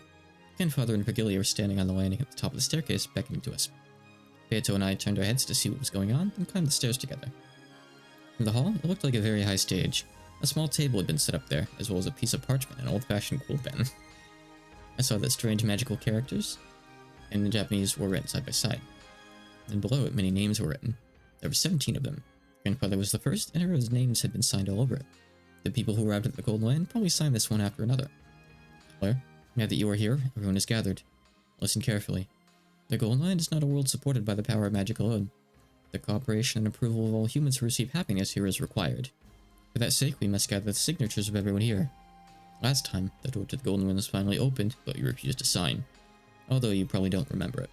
Because you refused to sign, this world is once again sealed in darkness. Just hearing it like that, it sounds like I'm the only stubborn one, but I've been a bother to everyone in various ways. That's because your stubbornness is the real deal. Seems you received more than just blood from Kinzo. Beato laughed, amiably. You mean, amicably? Amiably? I should have felt like she was making fun of me, but without thinking, I went along with her, laughing and smiling. Magic is a miracle. Miracles cannot be made complete unless everyone believes. And when you believed in the end, this miracle, the Golden Land, was completed. Looks like I've been a real pain. So what should I do? First, sign here. Then, Beatrice, you sign here. Quill pens are pretty hard to use, huh? Whoa, it shot. You klutz. Shooting ink is a bad omen. Can you at least write your own name quickly? Your pen's wriggling all over the place like a worm. You should talk. Don't write it in katakana. Beatrice has a stylish name, so write it in cursive. You're making the quill in your name cry. Umineko when the quill cries. Shut up. In school, didn't they tell you not to use cursive in tests? Hey, this is a solemn ceremony. Be silent. Very well. We've gathered the 2 signatures, as well as the 4 for the covenant. Both of you, your oath, please. We'll start with Beatrice. Put your hand on the covenant and take the oath. As a good witch, Beatrice swears to continue her studies from this point forth to bring happiness to the people. They're basically getting married. It's okay if you think about it like that. Say it. Indeed. It's a little embarrassing. As a good witch, Beatrice swears to continue her studies from this point forth to bring happiness to the people. Will that do? Acceptable. Battler's next. You may now kiss the bride. In the same way Battler could. Put your hand on the covenant and take the oath. As a member of the Golden Land, Ushima Battler swears to serve for the sake of his own happiness and that of his neighbor. As a member of the Golden Land, Ushima Battler swears to serve for the sake of his own happiness and that of his neighbor. I'm embarrassed too.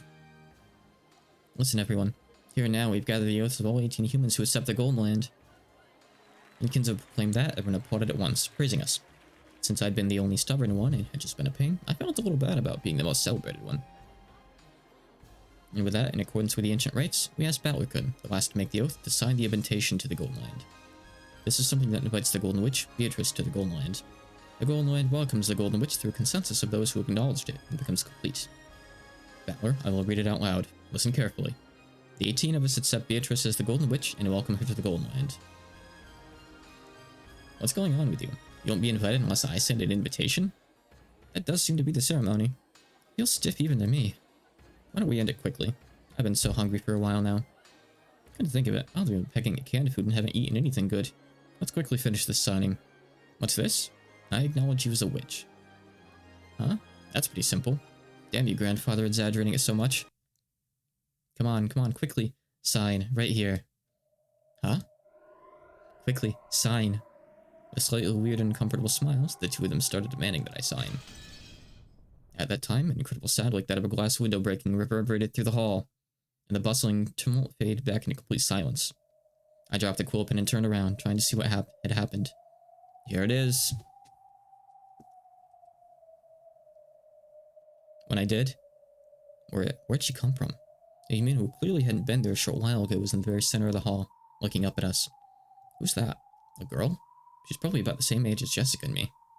But I didn't know that face. None of the other people here knew that face either. But who are you? Who is this? Where did you come from?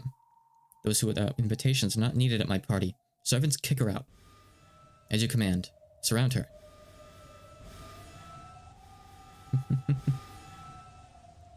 If only they just kept up the act a little bit longer. If they had a few more seconds, maybe they could have done it. The 7 Sisters of Purgatory surrounded her from 7 directions. Alright, I'll show off the CG. Thank you, real.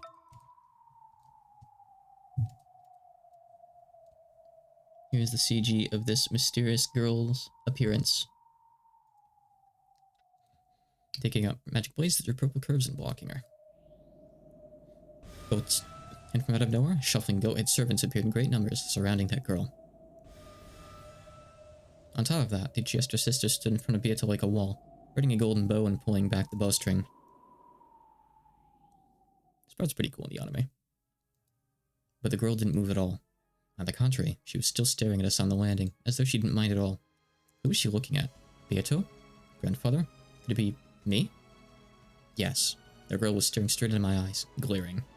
Then, after our eyes met perfectly, she yelled. You must sign that. You're going to accept your own defeat? Don't be tricked by the witch. Huh? By the witch? Huh? At that time, something incredibly strong lifted by the nape of my neck. What's going on? And after being made to turn around behind me, I saw Virgilia with an eerie smile on her face and muscular forms of goat monsters. I'd say that's a lot more than eerie. A goat monster that looked about 2 meters tall was grabbing me with an arm as thick as a log. Ho ho ho. There's no need to listen to an uninvited guest. Come, offer your signature as well. On this written oath. The sheet-made of battler acknowledges the existence of witches. Come now, sign the written oath. Ow. Damn it, let go. As the goat monsters held me down with the power of a vice, they forced me to grab the quill pen. I couldn't even touch the floor with my feet, much less resist. Battler, why are you resisting? Weren't you just about to sign willingly? Don't change your mind now, after all that, okay? Didn't you think for an instant that it might be okay to acknowledge witches? You thought that, right? I was tricked? That's insane. Beato wasn't that kind of...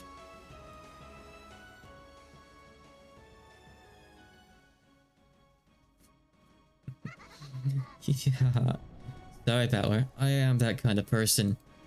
It's useless stuff. Looks like sentimental sob stories don't suit me. Teacher, I'm counting on you to use all your strength. That was such a plain role to play. I got so bored. I don't know who you are, girl, but I'll beat you to death, mash you and crush you until threads start trailing, okay? I'll make you regret being born a woman. Beato has literally been playing an act for half of episode 3, if not more. Everything you saw was a bold-faced lie. As Beato waved a gold pipe, the mattress chandelier hanging in the hall was electrocuted. And from that, a terrible purple thunderbolt fell. It should have been a direct hit on the girl right below it, turning her to ash. However, not a single hair was singed. Those chandeliers ring different if you've seen the latest season of Higurashi. Oh? So your sudden appearance here wasn't just a fluke. Tell me, state your name. I don't have any name to give you. More importantly, you idiot. How long are you going to be tricked? You softy. Figure it out already. This is all the witch's trap.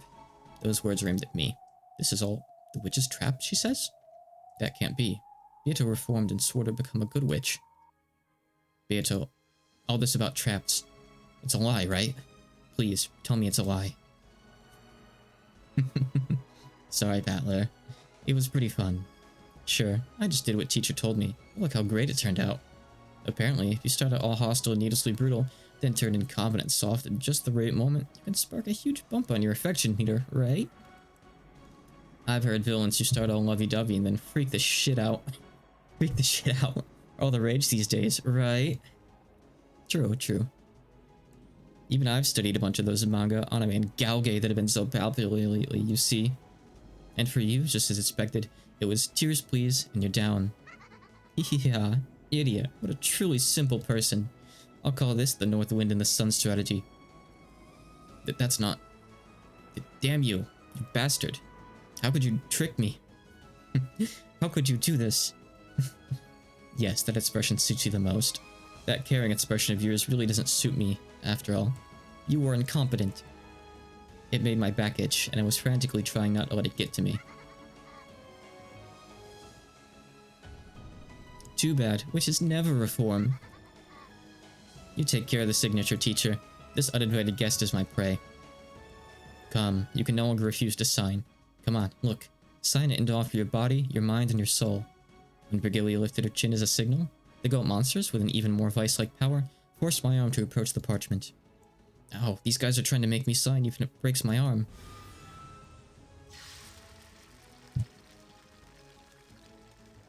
Huh.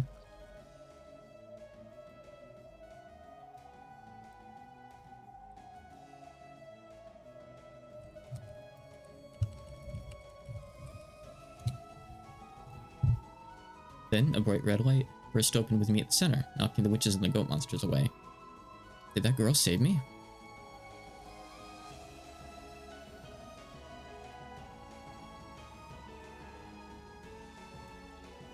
But who in the world is that? I don't have a clue. How long do you plan to keep playing in a place like this? Give it a rest. I'm jealous of you. Well, there's a reason Valor doesn't recognize her. I'm glad you saved me, but that's a pretty cruel way to say it. Sorry, but who are you? Witch of Rock Kenjima. Give him back. Who would do that, you fool? That was my toy. My most favorite toy in the world. After all, in 1986, Anji's like 6 years old or something. Or 9, I forget. She's very young. She's older than she should be here. I won't get tired of him. I won't throw him away. I won't hand him over to anyone. Even Bauer is enjoying this to the fullest. Together with me, he's having so much fun playing. No matter who you are, I won't let you get in the way. Yeah, it looks like you're having a lot of fun. Makes me so jealous it ticks me off. Here you are at a place like this, guffawing and having loud, noisy time with everyone. With all these beautiful witches around to pamper you, you must be having so much fun that you don't even want to go back. Are you talking to me? Wait, you got the wrong idea. This is a pain for me too. What do you mean fun? You don't know what I've been through. What you've been through? You had fun living with mom and dad, you played around with all the cousins, you get to play with these wacky witches for all eternity. Don't you recognize the happiness you have? Can't you see how jealous I am of you all? So much that I wish I could join in too. I'm sorry, but I'll have to turn you down there. I'm satisfied with the toy I have. A rude toy like you is not fitting for my toy box. Yes, I understand. Who would ever play with someone like you? But I will thank you. Just a little. For letting me meet everyone like this. Who are you? You couldn't be. I see. Is that it? Yes, I understand. I know who you are. I see. So you're the piece Lady Berncastel threw in. How amusing. Why don't I formally invite you to my party? I'll welcome you fully, along with Battler. I'll play nicely, break you, kill you, crush you, turn it to ash, mix you with bread dough, and bake you until you're fluffy. Ooh ha ha ha. Ah, it's useless. It's all useless. You can't do that. On Rock Kenjima of 1986, I'll expose everything that happened to the light of day. I'll show you that before the truth, you're like an icicle scared of the coming spring. Prepare yourself, Golden Witch. Beatrice. And there it is. I mean, her name's already been spoiled in chat. It's not really that big a deal anyway, but it probably comes up here in the credits. I forget. We'll see. Battler. Dead. If Beatrice exists. Welcome, Satori. There she is. Angie. Angie is here. So Angie's been mentioned a couple times. They went out of their way to mention her a couple more times in this VN like an hour or two ago. Just offhandedly. Angie is Battler's sister. Little sister. This is her first time ever seeing her.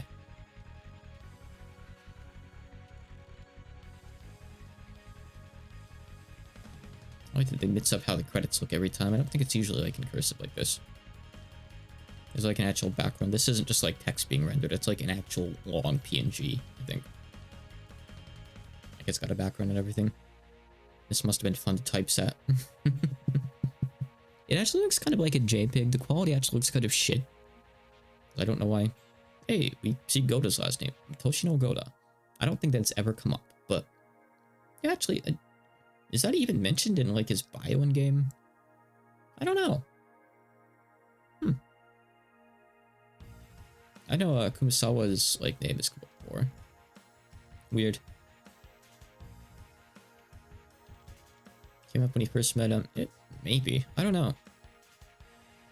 I guess it probably did, yeah. Chester 410, Chester 45. But what about all the other Chesters? What about 409, 408? All of the goats. Come on, introduce all the goats individually. Third game. Banquet of the Golden Witch. Results. And so the Golden Lion once scribbled in the darkness. However, Victor finally appeared in the game of the Golden Witch. This Victor is the new Golden Witch, Beatrices. It was she who solved the riddle of the gold before time was up. 17 all died. And the seagulls cried there was but one survivor. Hey. Indeed, in the third game, there's a survivor. The third game is the only game with a survivor so far. Interesting. So what does that really mean, right? Spooky, confusing. Typical Umineko though.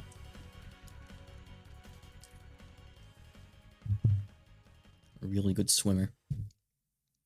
Well, good luck getting the gold off the island. Even if you're a really good swimmer, that gold is pretty damn heavy.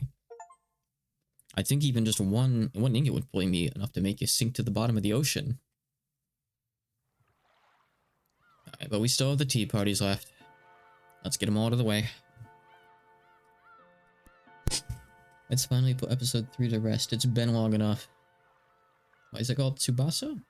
I don't know. There is like a novel later on after episode 8 that's called Tsubasa, but I don't know why the achievement would be called that. It's probably the name of the song, actually. Like, a song. I think there's a song called Tsubasa, isn't there? I feel like that might be the case. Maybe that's why. I don't know.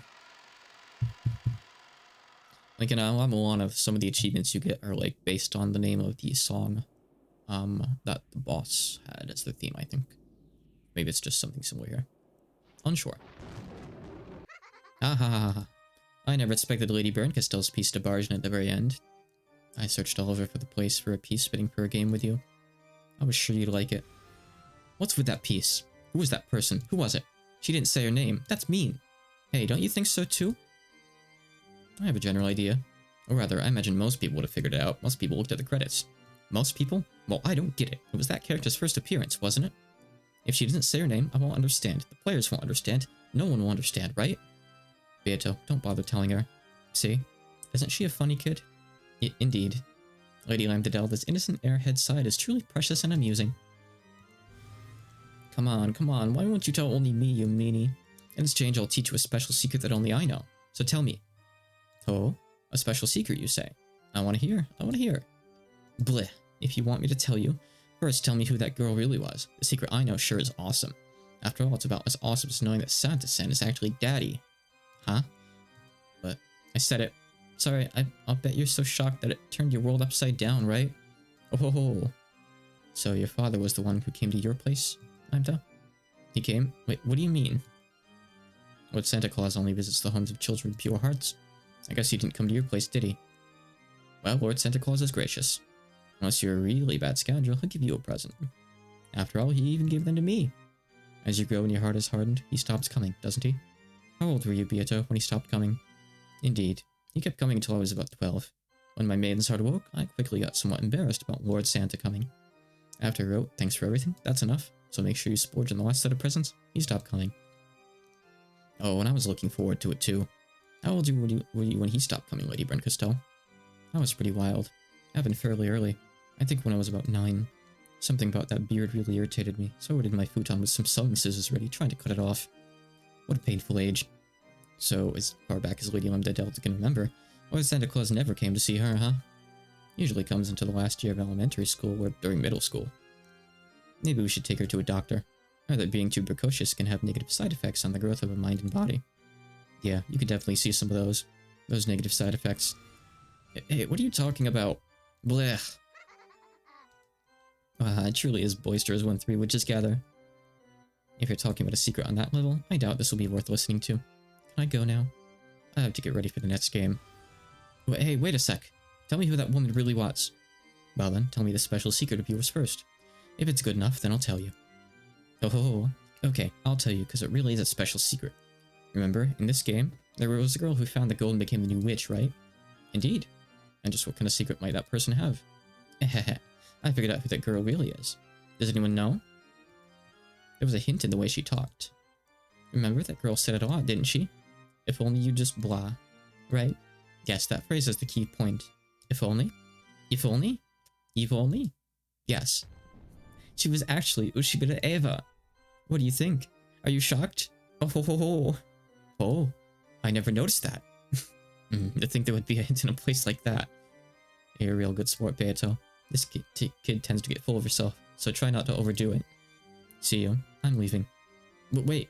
It's not fair if you just listen to my secret and don't tell me yours. Tell me who she really was. Your secret was so amazing that mine just wouldn't match up. So in exchange, I'll teach you a special secret. I'll tell you the name of the culprit in this game called Higurashi no Naku Koro ni. Wow, don't say it. I'm still playing it. See you, Beato. The black tea was delicious. However, the repertoire of jam on the crackers was lacking.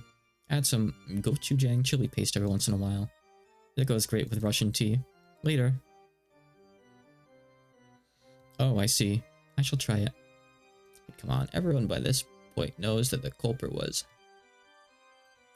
Oh, I see. I shall try it. I'll call for some after preparing the next game. Until then, feel free to polish up your strategy at your leisure. Yes, I'll do that.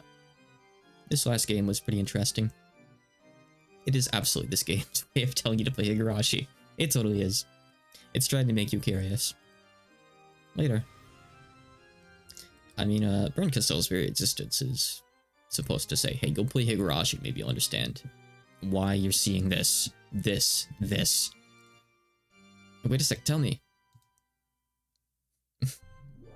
Stop looking at me. Don't. こっち見んなよ。こっち見んな. My, you two really are close. Yes, that's right. Oh, I really like you, Burn Castell. You could even say I love you. I want to gouge at your eyes so that you see no one other than me. Oh, that would be so wonderful. It'd be great to dunk them in black tea. Aha! To think that you would be so entranced, Lady Lambda Delta. I have a serious responsibility. Still, this last game really was close. I was a breath away from getting Battler. Beato, may I ask you something? What is it? I won't tell you that girl's name. When are you going to stop fooling around?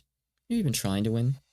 Lambda Delta threatened her with a low voice that she had never used in front of Burn Castell. It completely blew away the calm atmosphere that had been there until a moment ago. You know I'm supporting you because you're supposed to be a witch who can win against Burn Castell. If you don't have the power to win against her, then I'll abandon you right away, okay? How harsh of you. What about me dissatisfies you? As you know, my game board is perfect. Lady Burn Castell will never be able to win. Yeah, that's right. Your board truly is impressive. Truly is an impressive and perfect game board that Burn Castell definitely won't be able to win in. Not even after 100 years. Or even 1,000 years. That's why I made you a witch in exchange for letting me borrow it. If I stop being your guardian, you'll immediately go back to being a human. Make sure you don't forget that. No matter how much incredible magic power you hold, you are nothing more than a temporary witch. I understand. I'm grateful to you. Don't speak so casually to me. I'll forgive that when Burn Castell's around, but not when she isn't. I'll bet you've started to forget how much you owe me. But that is not so. You really are disgusting. Go ahead and talk the way you usually do, but be mindful of what you say. I have a surprisingly short temper, you see. Indeed. Let's get back to what we were discussing. Your game board truly is perfect. You should be able to defeat Burn Castell without any trouble, but that kid won't surrender easily. She'll challenge you over and over. That is no problem. It's been certified by you, Lady Lambda Delta. My game board is perfect. Yeah, that's right, it's perfect. But are you, the player, perfect as well? What do you mean by that? What do I mean? That's what I want to hear. You play around a lot in your game. Sometimes that ends up confusing Burn Castell. So at first, I thought it was some special strategy of yours. But I get the feeling that's not quite true. Rather than toying with the opponent in a match you could win, you don't actually care whether you win or lose, right? Ridiculous. How could that be? You know what? Your role is to make Burn Castell surrender. In other words, that means being the victor in this game for all eternity. As long as you keep trying to become the victor with certainty, then I'll give you my powers, the Witch of Certainty. However, if you fight in a way that doesn't eliminate any possibility for loss, that's a different story. Of course, this is a game. Just as Lady Burn Castell will lose when I win, I will sometimes lose when she wins. The possibility of loss always exists. Therefore, I will... This is why you're useless. There's no need for you to be a game board. You just have to be a birdcage that can lock Burn Castell up here for all eternity. What's the role of a birdcage? Making certain the little bird inside never escapes. What's a birdcage worth if it has cracks that sometimes lets a bird out? Of course, games exist for the purpose of winning, and it is impossible for me to lose. Therefore, I will continue to win, as you wish, for all eternity. Good answer. That'll be fine. I'll allow you to play around and use fakes as part of your tactics. It ended up useful during parts of this round. But you know what? If you make a move hoping for anything else other than victory, make sure you're prepared for something amazing, okay? I will not do such a thing. I swear it. Because originally, you weren't even a witch, and at any time, I'll remind you what a truly shabby creature you were. If you betray my expectations, that is. As soon as you do, you can look forward to a fun punishment game. In the world of billions of fragments, I'll send you to the most miserable one and seal you there. You're already miserable to start with, so there's going to be some really miserable fragments out there for the picking.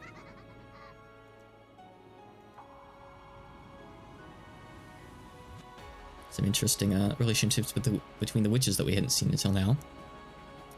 Looks like Beatrice had a sponsor. Oh, I love you, Burn Castell. Struggle in Beatrice's birdcage as much as you like, and over the course of 1,000 years, realize that you can no longer escape. And when you surrender, I'll train you so that you can't do anything other than cry in the palm of my hand. Ah ha ha ha. Witch laughter. I'm not gonna do the witch laughter, the game does it just fine.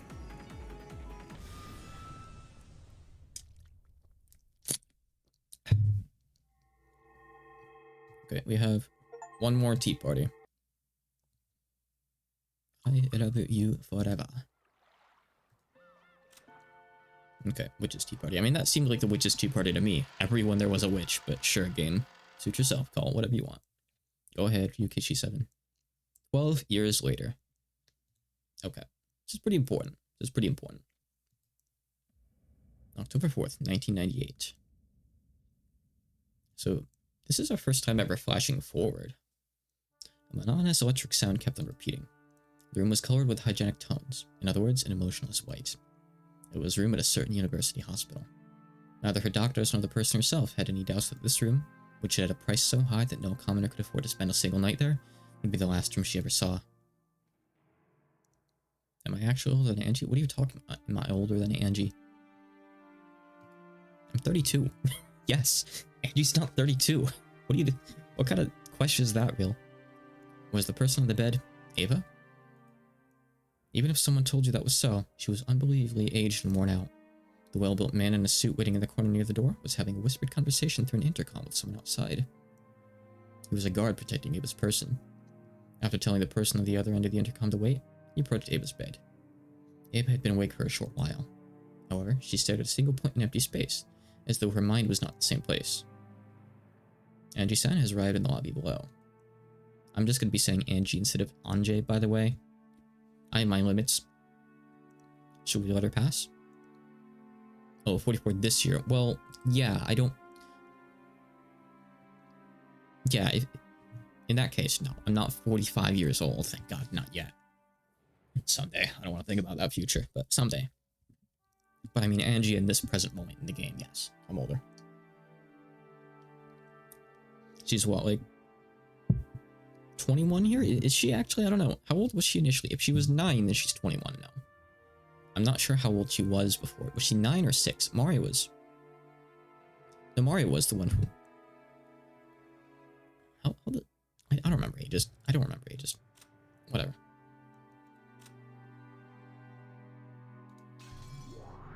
I don't think anything in... Here's two... This one in 1980. Alright, so she's... What is it? 22 now? Jeez, she's old. She doesn't really look any older than that, though. She looks still younger. I believe she's like 16 in the portrait, but... For a long time, Ava didn't answer. However, bit by bit, her eyes began to regain their focus, and she gave a small nod, indicating that she didn't mind if they called Angie. It had been Ava who called her, and she was right on time. By this point, Ava would refuse anyone who wanted a meeting without an appointment. The room was dark, even though it was still light outside, because the curtains were always closed. There was always one guard waiting in the room, and 3 more waiting in the corridor in the lobby. They were all there to protect Ava's person. Eventually, there was the sound of a knock. Also, there was a message from the intercom that the guest's body check had been completed with no problems. The door was unlocked and opened, and a high school-age girl was standing there. High school age? That's strange, then. Did I say 12 years later after... Oh, wait. Oh, no. Sorry. She's... 18, then? 16, 18. Yeah. Sorry. She's 18. Where'd I get 22 from? I thought it said this was, No, I'm totally remembering numbers wrong. I think she's 18 now, but yeah, okay. Chairman, Angie-san has arrived. Ava reacted and turned her face towards the guest. However, instead of reacting to the guard's call, maybe it would be better to say that she reacted to the smell of Angie's makeup. After being shut up in this room for so long, Ava was sensitive to even small changes in smell. So you came, Angie. I don't think we get a portrait for old Ava. You see her in the anime, though. I came. You did call me. On Ava's face, there was no trace of a person warmly welcoming their niece. And on Angie's face, you can see the expression of one pleased to meet with her aunt. She added yet? Yes. The daughter of Rudolph and Kyrie, Butler's younger sister from a different mother. So remember that Battler was Rudolph and I've already forgotten a name. Either way, he had like an old mother. Rudolph remarried. Actually, I'm not. Has he even remarried to Kitty? Possibly, like properly, formally. Either way, Angie is their daughter. Remember that Kitty is not Battler's birth mother. The daughter of Rudolph and Kitty, Battler's younger sister from a different mother. She hasn't come in contact with Battler often, but is certainly fond and respectful of him. She was sick and absent during the family conference, lucky, so she always ends up surviving in solitude. A very unfortunate girl whose heart is in tatters. Has a bad habit of always walking around with massive amounts of cash, throwing it out to whoever comes first. So yeah. Her whole family went and died. Single day. And on Angie's face, you can see the expression of one pleased to meet with her aunt. Ava waved her arm, which had grown as thin as a withered branch, and motioned for the guard to leave. The guard bowed silently and went into the hall. Make sure it hasn't updated Ava yet. No, still hasn't. I don't know if it will. It's not only stuffy, but dark too. Can I open the curtains? Is your plan for that hitman you hired to shoot me through the window? I wish I could get hired to assassinate you. All I'd have to do is relax at home for a month, and the job would take care of itself. The discussion was quite morbid for an aunt and niece. However, they didn't look like they were joking. At the very least, Eva believed that someone was after her life. All of the Ushimura family's massive fortune had come into the possession of Ushimura Eva. It was said that this fortune also included the 10 tons of hidden gold that Ushimura Kinzo was rumored to have hidden. While this vast wealth lay in Eva's cunning, sly, and suspicious hands, no one was able to complain. But it was rumored that as soon as it was passed on to Angie, who was no more than a young girl, certain people were plotting to snatch it away. By now, Eva and Angie were Kinzo's only descendants. If Eva died, all the wealth would go to Angie, and if Angie were then to be killed as well, that wealth would go to the family of Angie's mother, Kirie. In this sense, not only Eva, but Angie as well, were in a position where it wouldn't be odd at all for their life to be targeted by some unknown person. And Eva had hated Angie for a long time. This was because she knew that, after losing her only precious son, George, the inheritor of her own wealth would be none other than the girl who had been absent in the family conference 12 years ago, and who had survived. Eva shunned Angie, disliked her, and even hated her. She isolated Angie in a special school and separated her from the youth and happiness normal people have, trying to keep her as a pet until death. We have not learned about Kirie's family yet, no. That'll be in episode 4. However, Eva had succumbed to an incurable illness, and ironically, her remaining life was estimated to be the same as Kinzo's had been at that family conference 12 years ago. Both Eva and Angie hated each other. Even though they were each other's last blood relatives, they hated each other so much that they hoped the other would die quickly. And, why did you go to all the trouble of calling for me? I don't have much time left. Those quack doctors still can't detect the poison that's filling me up. I know. I'm sure it's some secret assassination drug used by the Soviet KGBs. Oh, I'm gonna be killed. I'm gonna be killed. Isn't that great? Very soon, I will die, which will surely be quite a load off your back. What a pitiable person. This always happened. They immediately deviated from the main topic, distorting it into a more unsettling discussion. Eva, who was absolutely paranoid, believed that someone was always after her life. And in actual fact, after inheriting the vast wealth over the Ushimura family, she'd used wild methods just like Kinzo had done in the past, repeatedly making money by any means necessary and creating many enemies along the way. With a massive supply of capital, she'd plotted to aggressively buy businesses that were starting to have rapid growth, making them buy it back at a huge price under the guise of reconciliation. Ironically, it was the same type of action that her husband's company had been hit with 12 years ago. She had repeated this constantly for 12 years. She'd also earned a lot of hatred. If her husband had heard of this from beyond the grave, he might have defended her, saying that the loneliness from losing a family fueled her actions. However, of all the people who knew her now, none would defend her. For some time, Eva eloquently spoke of how her life was being targeted, listing off names of people who hated her, and staring at the fact that she still hadn't been killed. Even though Angie heard her own name included in that list, there was no particular change in her expression, and she waited indifferently for Eva to tire herself out. You see, I really hate you. I'm honored. Same here. I built this future for George's sake. To think that it would be snatched away by you. To think that it would be stolen away by Rudolph's daughter. I can't bear it. To think that I would have my fortune stolen away without even leaving behind a child. That I cannot forgive. If only you just give all your fortune to charity. What about all those religious people you used to go so far to avoid to find? They all say the same thing. My excessive wealth has become a burden to me. They always say something about how I need to give it up and cleanse myself. Then I thought of something. I stopped donating. For a time, Ava had searched for the founders of several strange and new religious cults, perhaps seeking peace in her heart. But they gave her heart no relief, and if anything, then it had been increasing her paranoia further. If you have too much money, why don't you start buying up thoroughbreds and make some corned beef? I've thought of something even more interesting. I've worried over it a lot. What could I do to make things horrible for you? I thought about killing you. I also thought about erasing all of my wealth, leaving you penniless, selling you off to a slave trader or something. Wouldn't that be wonderful? You'd have your arms and legs chopped off and be forced to take customers until you died. Ah, that would be so wonderful. Is this fun for you? Oh yes, it is. It's fun to scare you. But very soon, I will die. So I thought about how I might continue to cause you pain even after my death. And then, it was surprisingly simple. I called you because I wanted to talk about it. I have midterms coming up. Keep it brief. I've decided I'll have you inherit all of my fortune. Oh? Not only that, but I decided that until the very day I die, I'll spend that fortune as much as I can, inflating it to massive proportions before having you inherit all of it. Can you even imagine what that would be like? I don't get it, because it's stupid. Yeah, that's right. You don't get it, do you? Look forward to it.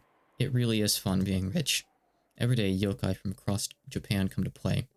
From now on, your entire life will be followed by talk shows and weekly magazines. The media will criticize me no matter what I do or don't do. If I donate, they'll attack me for being boisterous, and if I hesitate, I'll be abused as a miser. Oh, every day really is wonderful, you see. I decided it'd be great to let you have that kind of life when you're so young and have so much ahead of you. Doesn't that sound absolutely wonderful? Looks like the public's opinion and all you've done was spot on. Too true, yes, that is too true. Go ahead, abuse me as much as you want. Soon, you'll face that same criticism. Japanese culture dictates that good people live in honorable poverty, while the wealthy should just die. No matter what you do or do not do, you will eventually be lifted up as a symbol of envy and hate across Japan. I wonder how twisted your life will become after living that way. You have no allies. No one will listen to your worries. Abusing you will become a public sport, and no one can stop that. Oh, Angie. Oh, I'm really looking forward to it. I wonder how you'll live your life, and how you'll end it. Enjoy to the fullest a life of being unable to trust anyone in the world, being unable to love anyone, being unable to talk with anyone. I'll be patiently waiting for you to take that story of hardship down with you into hell. Haha. Yeah. Her insane laughter turned into a painful cough. Without changing her expression in the slightest, looking completely unconcerned, Angie stared at the only survivor of Rokenjima. That's because he found the violent coughing suspicious. The guard gave a short knock on the door and rushed in at the same time. Angie glanced at him, wordlessly making it clear that she didn't intend to move a step from where she was. Angie was prepared for some kind of trap to frame her in Ava's death. However, that was fortunately a needless fear. As the guard rubbed Ava's back, he poured hot water from a thermos into a mug. As he did, Ava kept coughing, apparently in pain. Angie figured this was probably the last she'd see of the Rokenjima witch's final days. Eventually, the coughing subsided and Ava regained her normal breathing.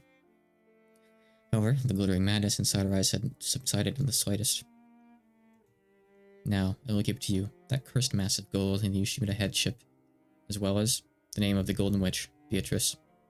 Enjoy the insane, twisted rest of your life, fitting for the name of the witch. I don't need that. More importantly, tell me, on that day, what happened on Rokenjima? I don't believe it was an accident. Tell me the truth about what happened the day my father and mother Nissan died. Oh yes, that is the best way I have to harass you, isn't it? What happened on that day? What happened on this day in 1986? You want to know what they said before they died, right? I won't tell you. I'll leave behind the cursed gold.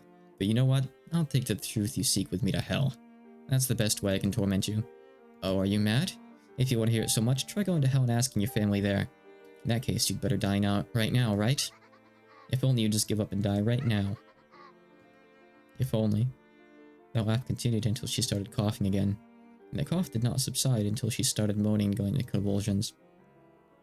Shh, no, real, no. Don't go with her. October 4th, 1986. On Rokenjima, the Ushimura family's customary and final family conference was held. On the next day, October 5th, an extremely unfortunate accident occurred, and the Ushimura family was wiped out. Accident, huh? Fortunately, Ushimura Ava escaped from that, and inherited almost all of the Ushimura family's fortune. However, due to the many turbulent rumors surrounding the Ushimura family, the way Ava acted afterwards, and her unnatural actions at the time of the unfortunate accident, the public was in an uproar over whether this might have been a conspiracy to get all the inheritance for herself. Under pressure from the public, prosecutors repeatedly tried to investigate the matter, and the media began tracing the outline of a conspiracy they called the Kenjima suspicion. But in the end, they weren't able to find proof that this unfortunate accident was a crime. However, because the media continued to give the impression that the Kenjima suspicion was a conspiracy of Eva's, public opinion began to believe that she was the true culprit. Of course, that was also influenced by the bad impression caused by all the easily condemnable, overbearing financial activity, which she'd carried out using that vast wealth. Every time she did something and the rumors started spreading, the media would bring back the Kenjima suspicion, blaming the criminal justice system by saying that she was the true culprit, and that the only reason she hadn't been arrested was because even the police had been bribed. So the impression that she was a great villain grew stronger and stronger. Her heart eventually degenerated, and ironically, it began to transfigure her into the kind of human that the public expected. By now, Ava had no one she could trust and no family. After her beloved husband passed away, the talk shows occasionally mentioned his company, saying that it was run recklessly while criticizing and disgracing its former accomplishments. Even her beloved son, George, was dramatized as the stereotypical rich lazy son that the public expected, and no one even wanted to know what a simple and honest character he'd possessed. As to how much all this hurt Ava and ran her to ruin, no one cared. The public was only interested out of curiosity about how a super rich evil woman who killed her whole family lived her pitiful later years. So that happened more and more, and eventually, Ava's personality was transfigured until people started calling her a lunatic. It was said that this sometimes reminded her of her father, whom she'd once admired in his later years, and that she laughed at herself with scorn. And on the day of that final family conference, because Ushima Rudolph's daughter, Angie, had been sick and had stayed with her mother's family, she had not participated. At the age of 6, she had lost her family and had gained Ava as her guardian. Since Angie had become Ava's only blood relative, Ava took very good care of her. She had imposing guards. Sorry, just checking Discord.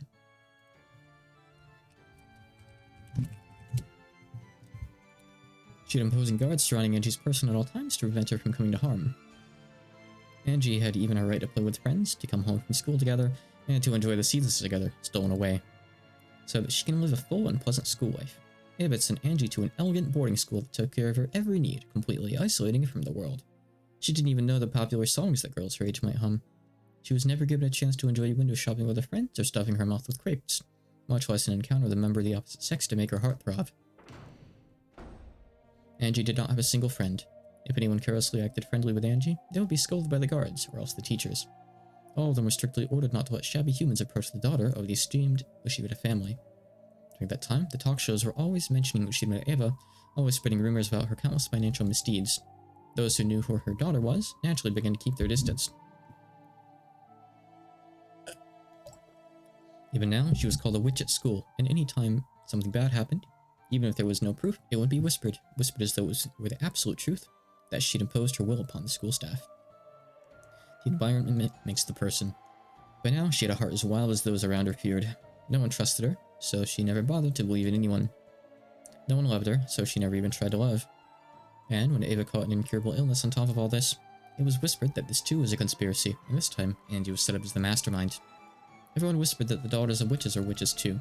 Even the talk shows and the weekly magazines whispered that. So Angie also accepted it as though it was as though it was obviously true. Therefore, since she already believed that she was a witch, when she heard that the name of the Golden Witch was being turned over to her, she only felt like saying, "You just figured that out now?" However, she was at least sure of one thing.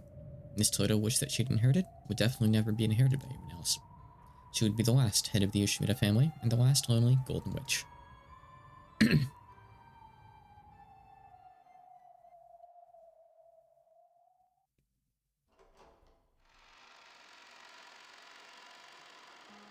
Angie could be seen on the roof of a skyscraper. Compared to the winds of the world that had been beaten down upon her until now, the strong cold wind was more unpleasant. Below her lay a beautiful nighttime scene and a dazzling river of red and white lights. It was supposed to be clear out that night, so there really should have been countless stars stretching out over the sky.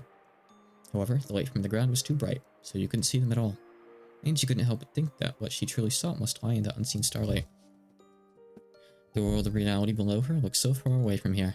She could imagine that this place was the closest to the world she really should be in. There was only one thing that Angie cursed. Why had she not been able to go to that family conference on that day 12 years ago? Even though, if she had gone, it would probably have been possible for her to stay with her family forever. Lately, she'd been dreaming about her family over and over again.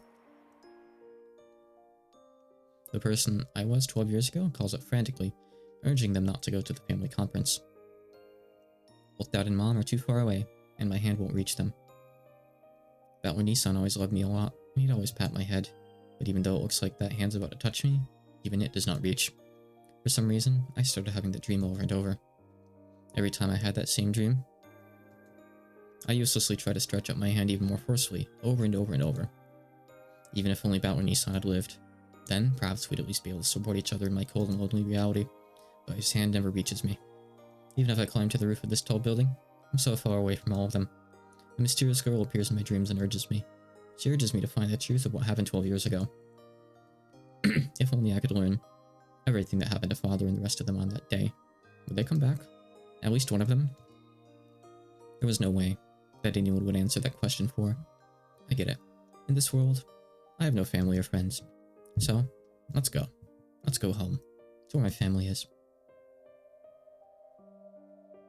In this world, it's die or be died. From the start, Angie's figure had been on the outer side of the fence. The scenery below her eyes was distant, beautiful, and so fantastical that it actually didn't give rise to fear. If I looked down, I'll surely be swallowed up by the world below. So I looked up, because I wanted to be taken to the world above, the world where my family was. Who cares about vast wealth? Who cares about cursed gold? Who cares about the golden witch Beatrice? What I really want, even a mountain of gold couldn't get me. What I need for that is to take a single step forward, just that little bit of courage. At that moment, I definitely heard a voice. It was a voice I knew, a voice that had called to me in my dreams for so long. Before my eyes, in other words, in midair above that jet black nighttime scenery, it was the figure of the girl I'd seen in my dreams. She spoke again, with the same voice I'd heard in those dreams. Your assistance is required. My assistance? Who needs it? Your family needs it. Your family has been eternally imprisoned in the span from this day 12 years ago until the following day. If I save them, does that mean my family will come home? When I asked the question I'd most wanted to, the girl cruelly stopped talking and hung her head. I cannot promise that. The enemy is the Golden Witch, Beatrice. A mighty opponent. I cannot oppose her. But another Golden Witch might be able to manage something. I don't know what you're talking about. The only one who can oppose the Beatrice of 1986 is the final Beatrice of 1998. In other words, you. Angie. Angie Beatrice. Another Beatrice for the pile. Yeah, I'll show that off in a minute, real. I was expecting that. That witch from 12 years ago took away from my family? That's right. She is your foe. The root cause that always leads to your future of isolation. My family's foe. In exchange, I will search for a fragment with the ideal world that you wish for. A world where your family comes home.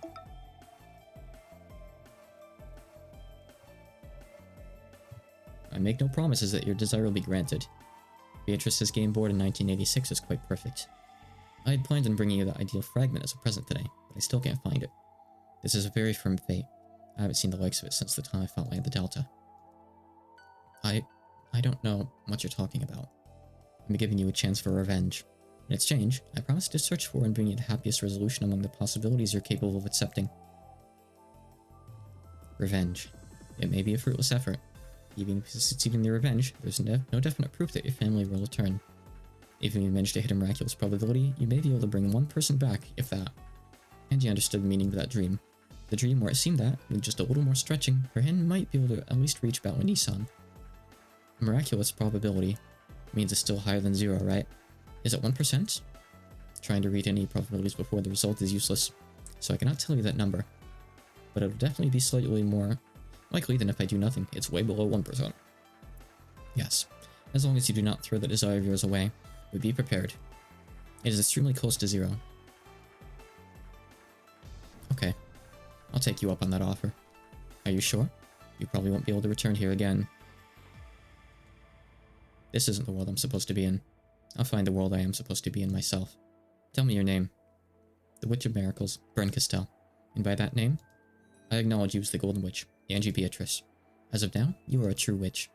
The instant she proclaimed that I was a witch, I felt dizzy, as though something inside me had changed drastically. At that time, I heard a clunk. It was the sound of the door that opened to the staircase to the roof. It was Aunt Ava's guards. They're only guards in name. Are they the cage that wrapped the tightest around me, shutting me in? They saw that I was already on the other side of the fence and dashed forward, horrified. 20, we found the target, requesting backup on the roof. Angie-san, we were looking for you. It's dangerous there, so quickly, come this way. What's that? My fan club. I'm pretty popular. No points in getting caught. Let's go. Looking annoyed, Brinkastel turned on her heels.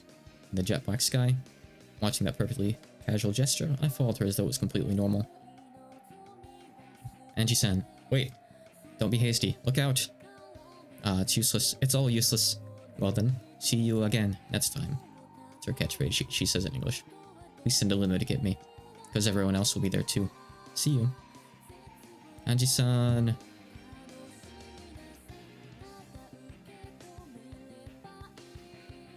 It was a shame that you don't get to see the CG normally in the old version. This is one of the better scenes, like, animated in the anime too. I really just say animated. Damn it.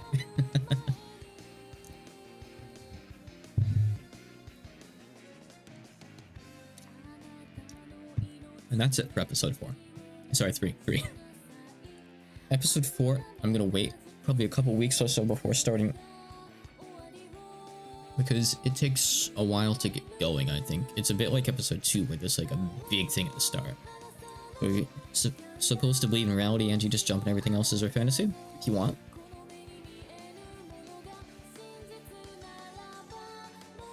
I think more about that is said later.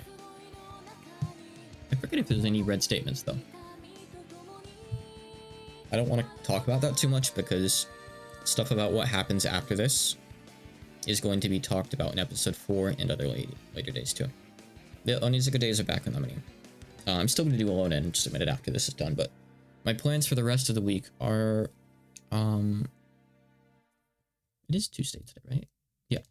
Thursday, I'm going to finish World's End. And probably finish that Poker Rogue run too. Maybe Saturday I can do JTD. I'm not sure yet.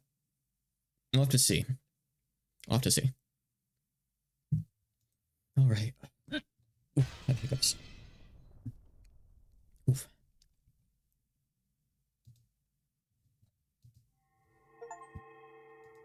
Good.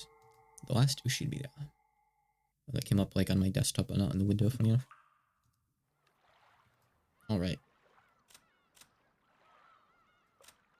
Alright. Back in just a minute.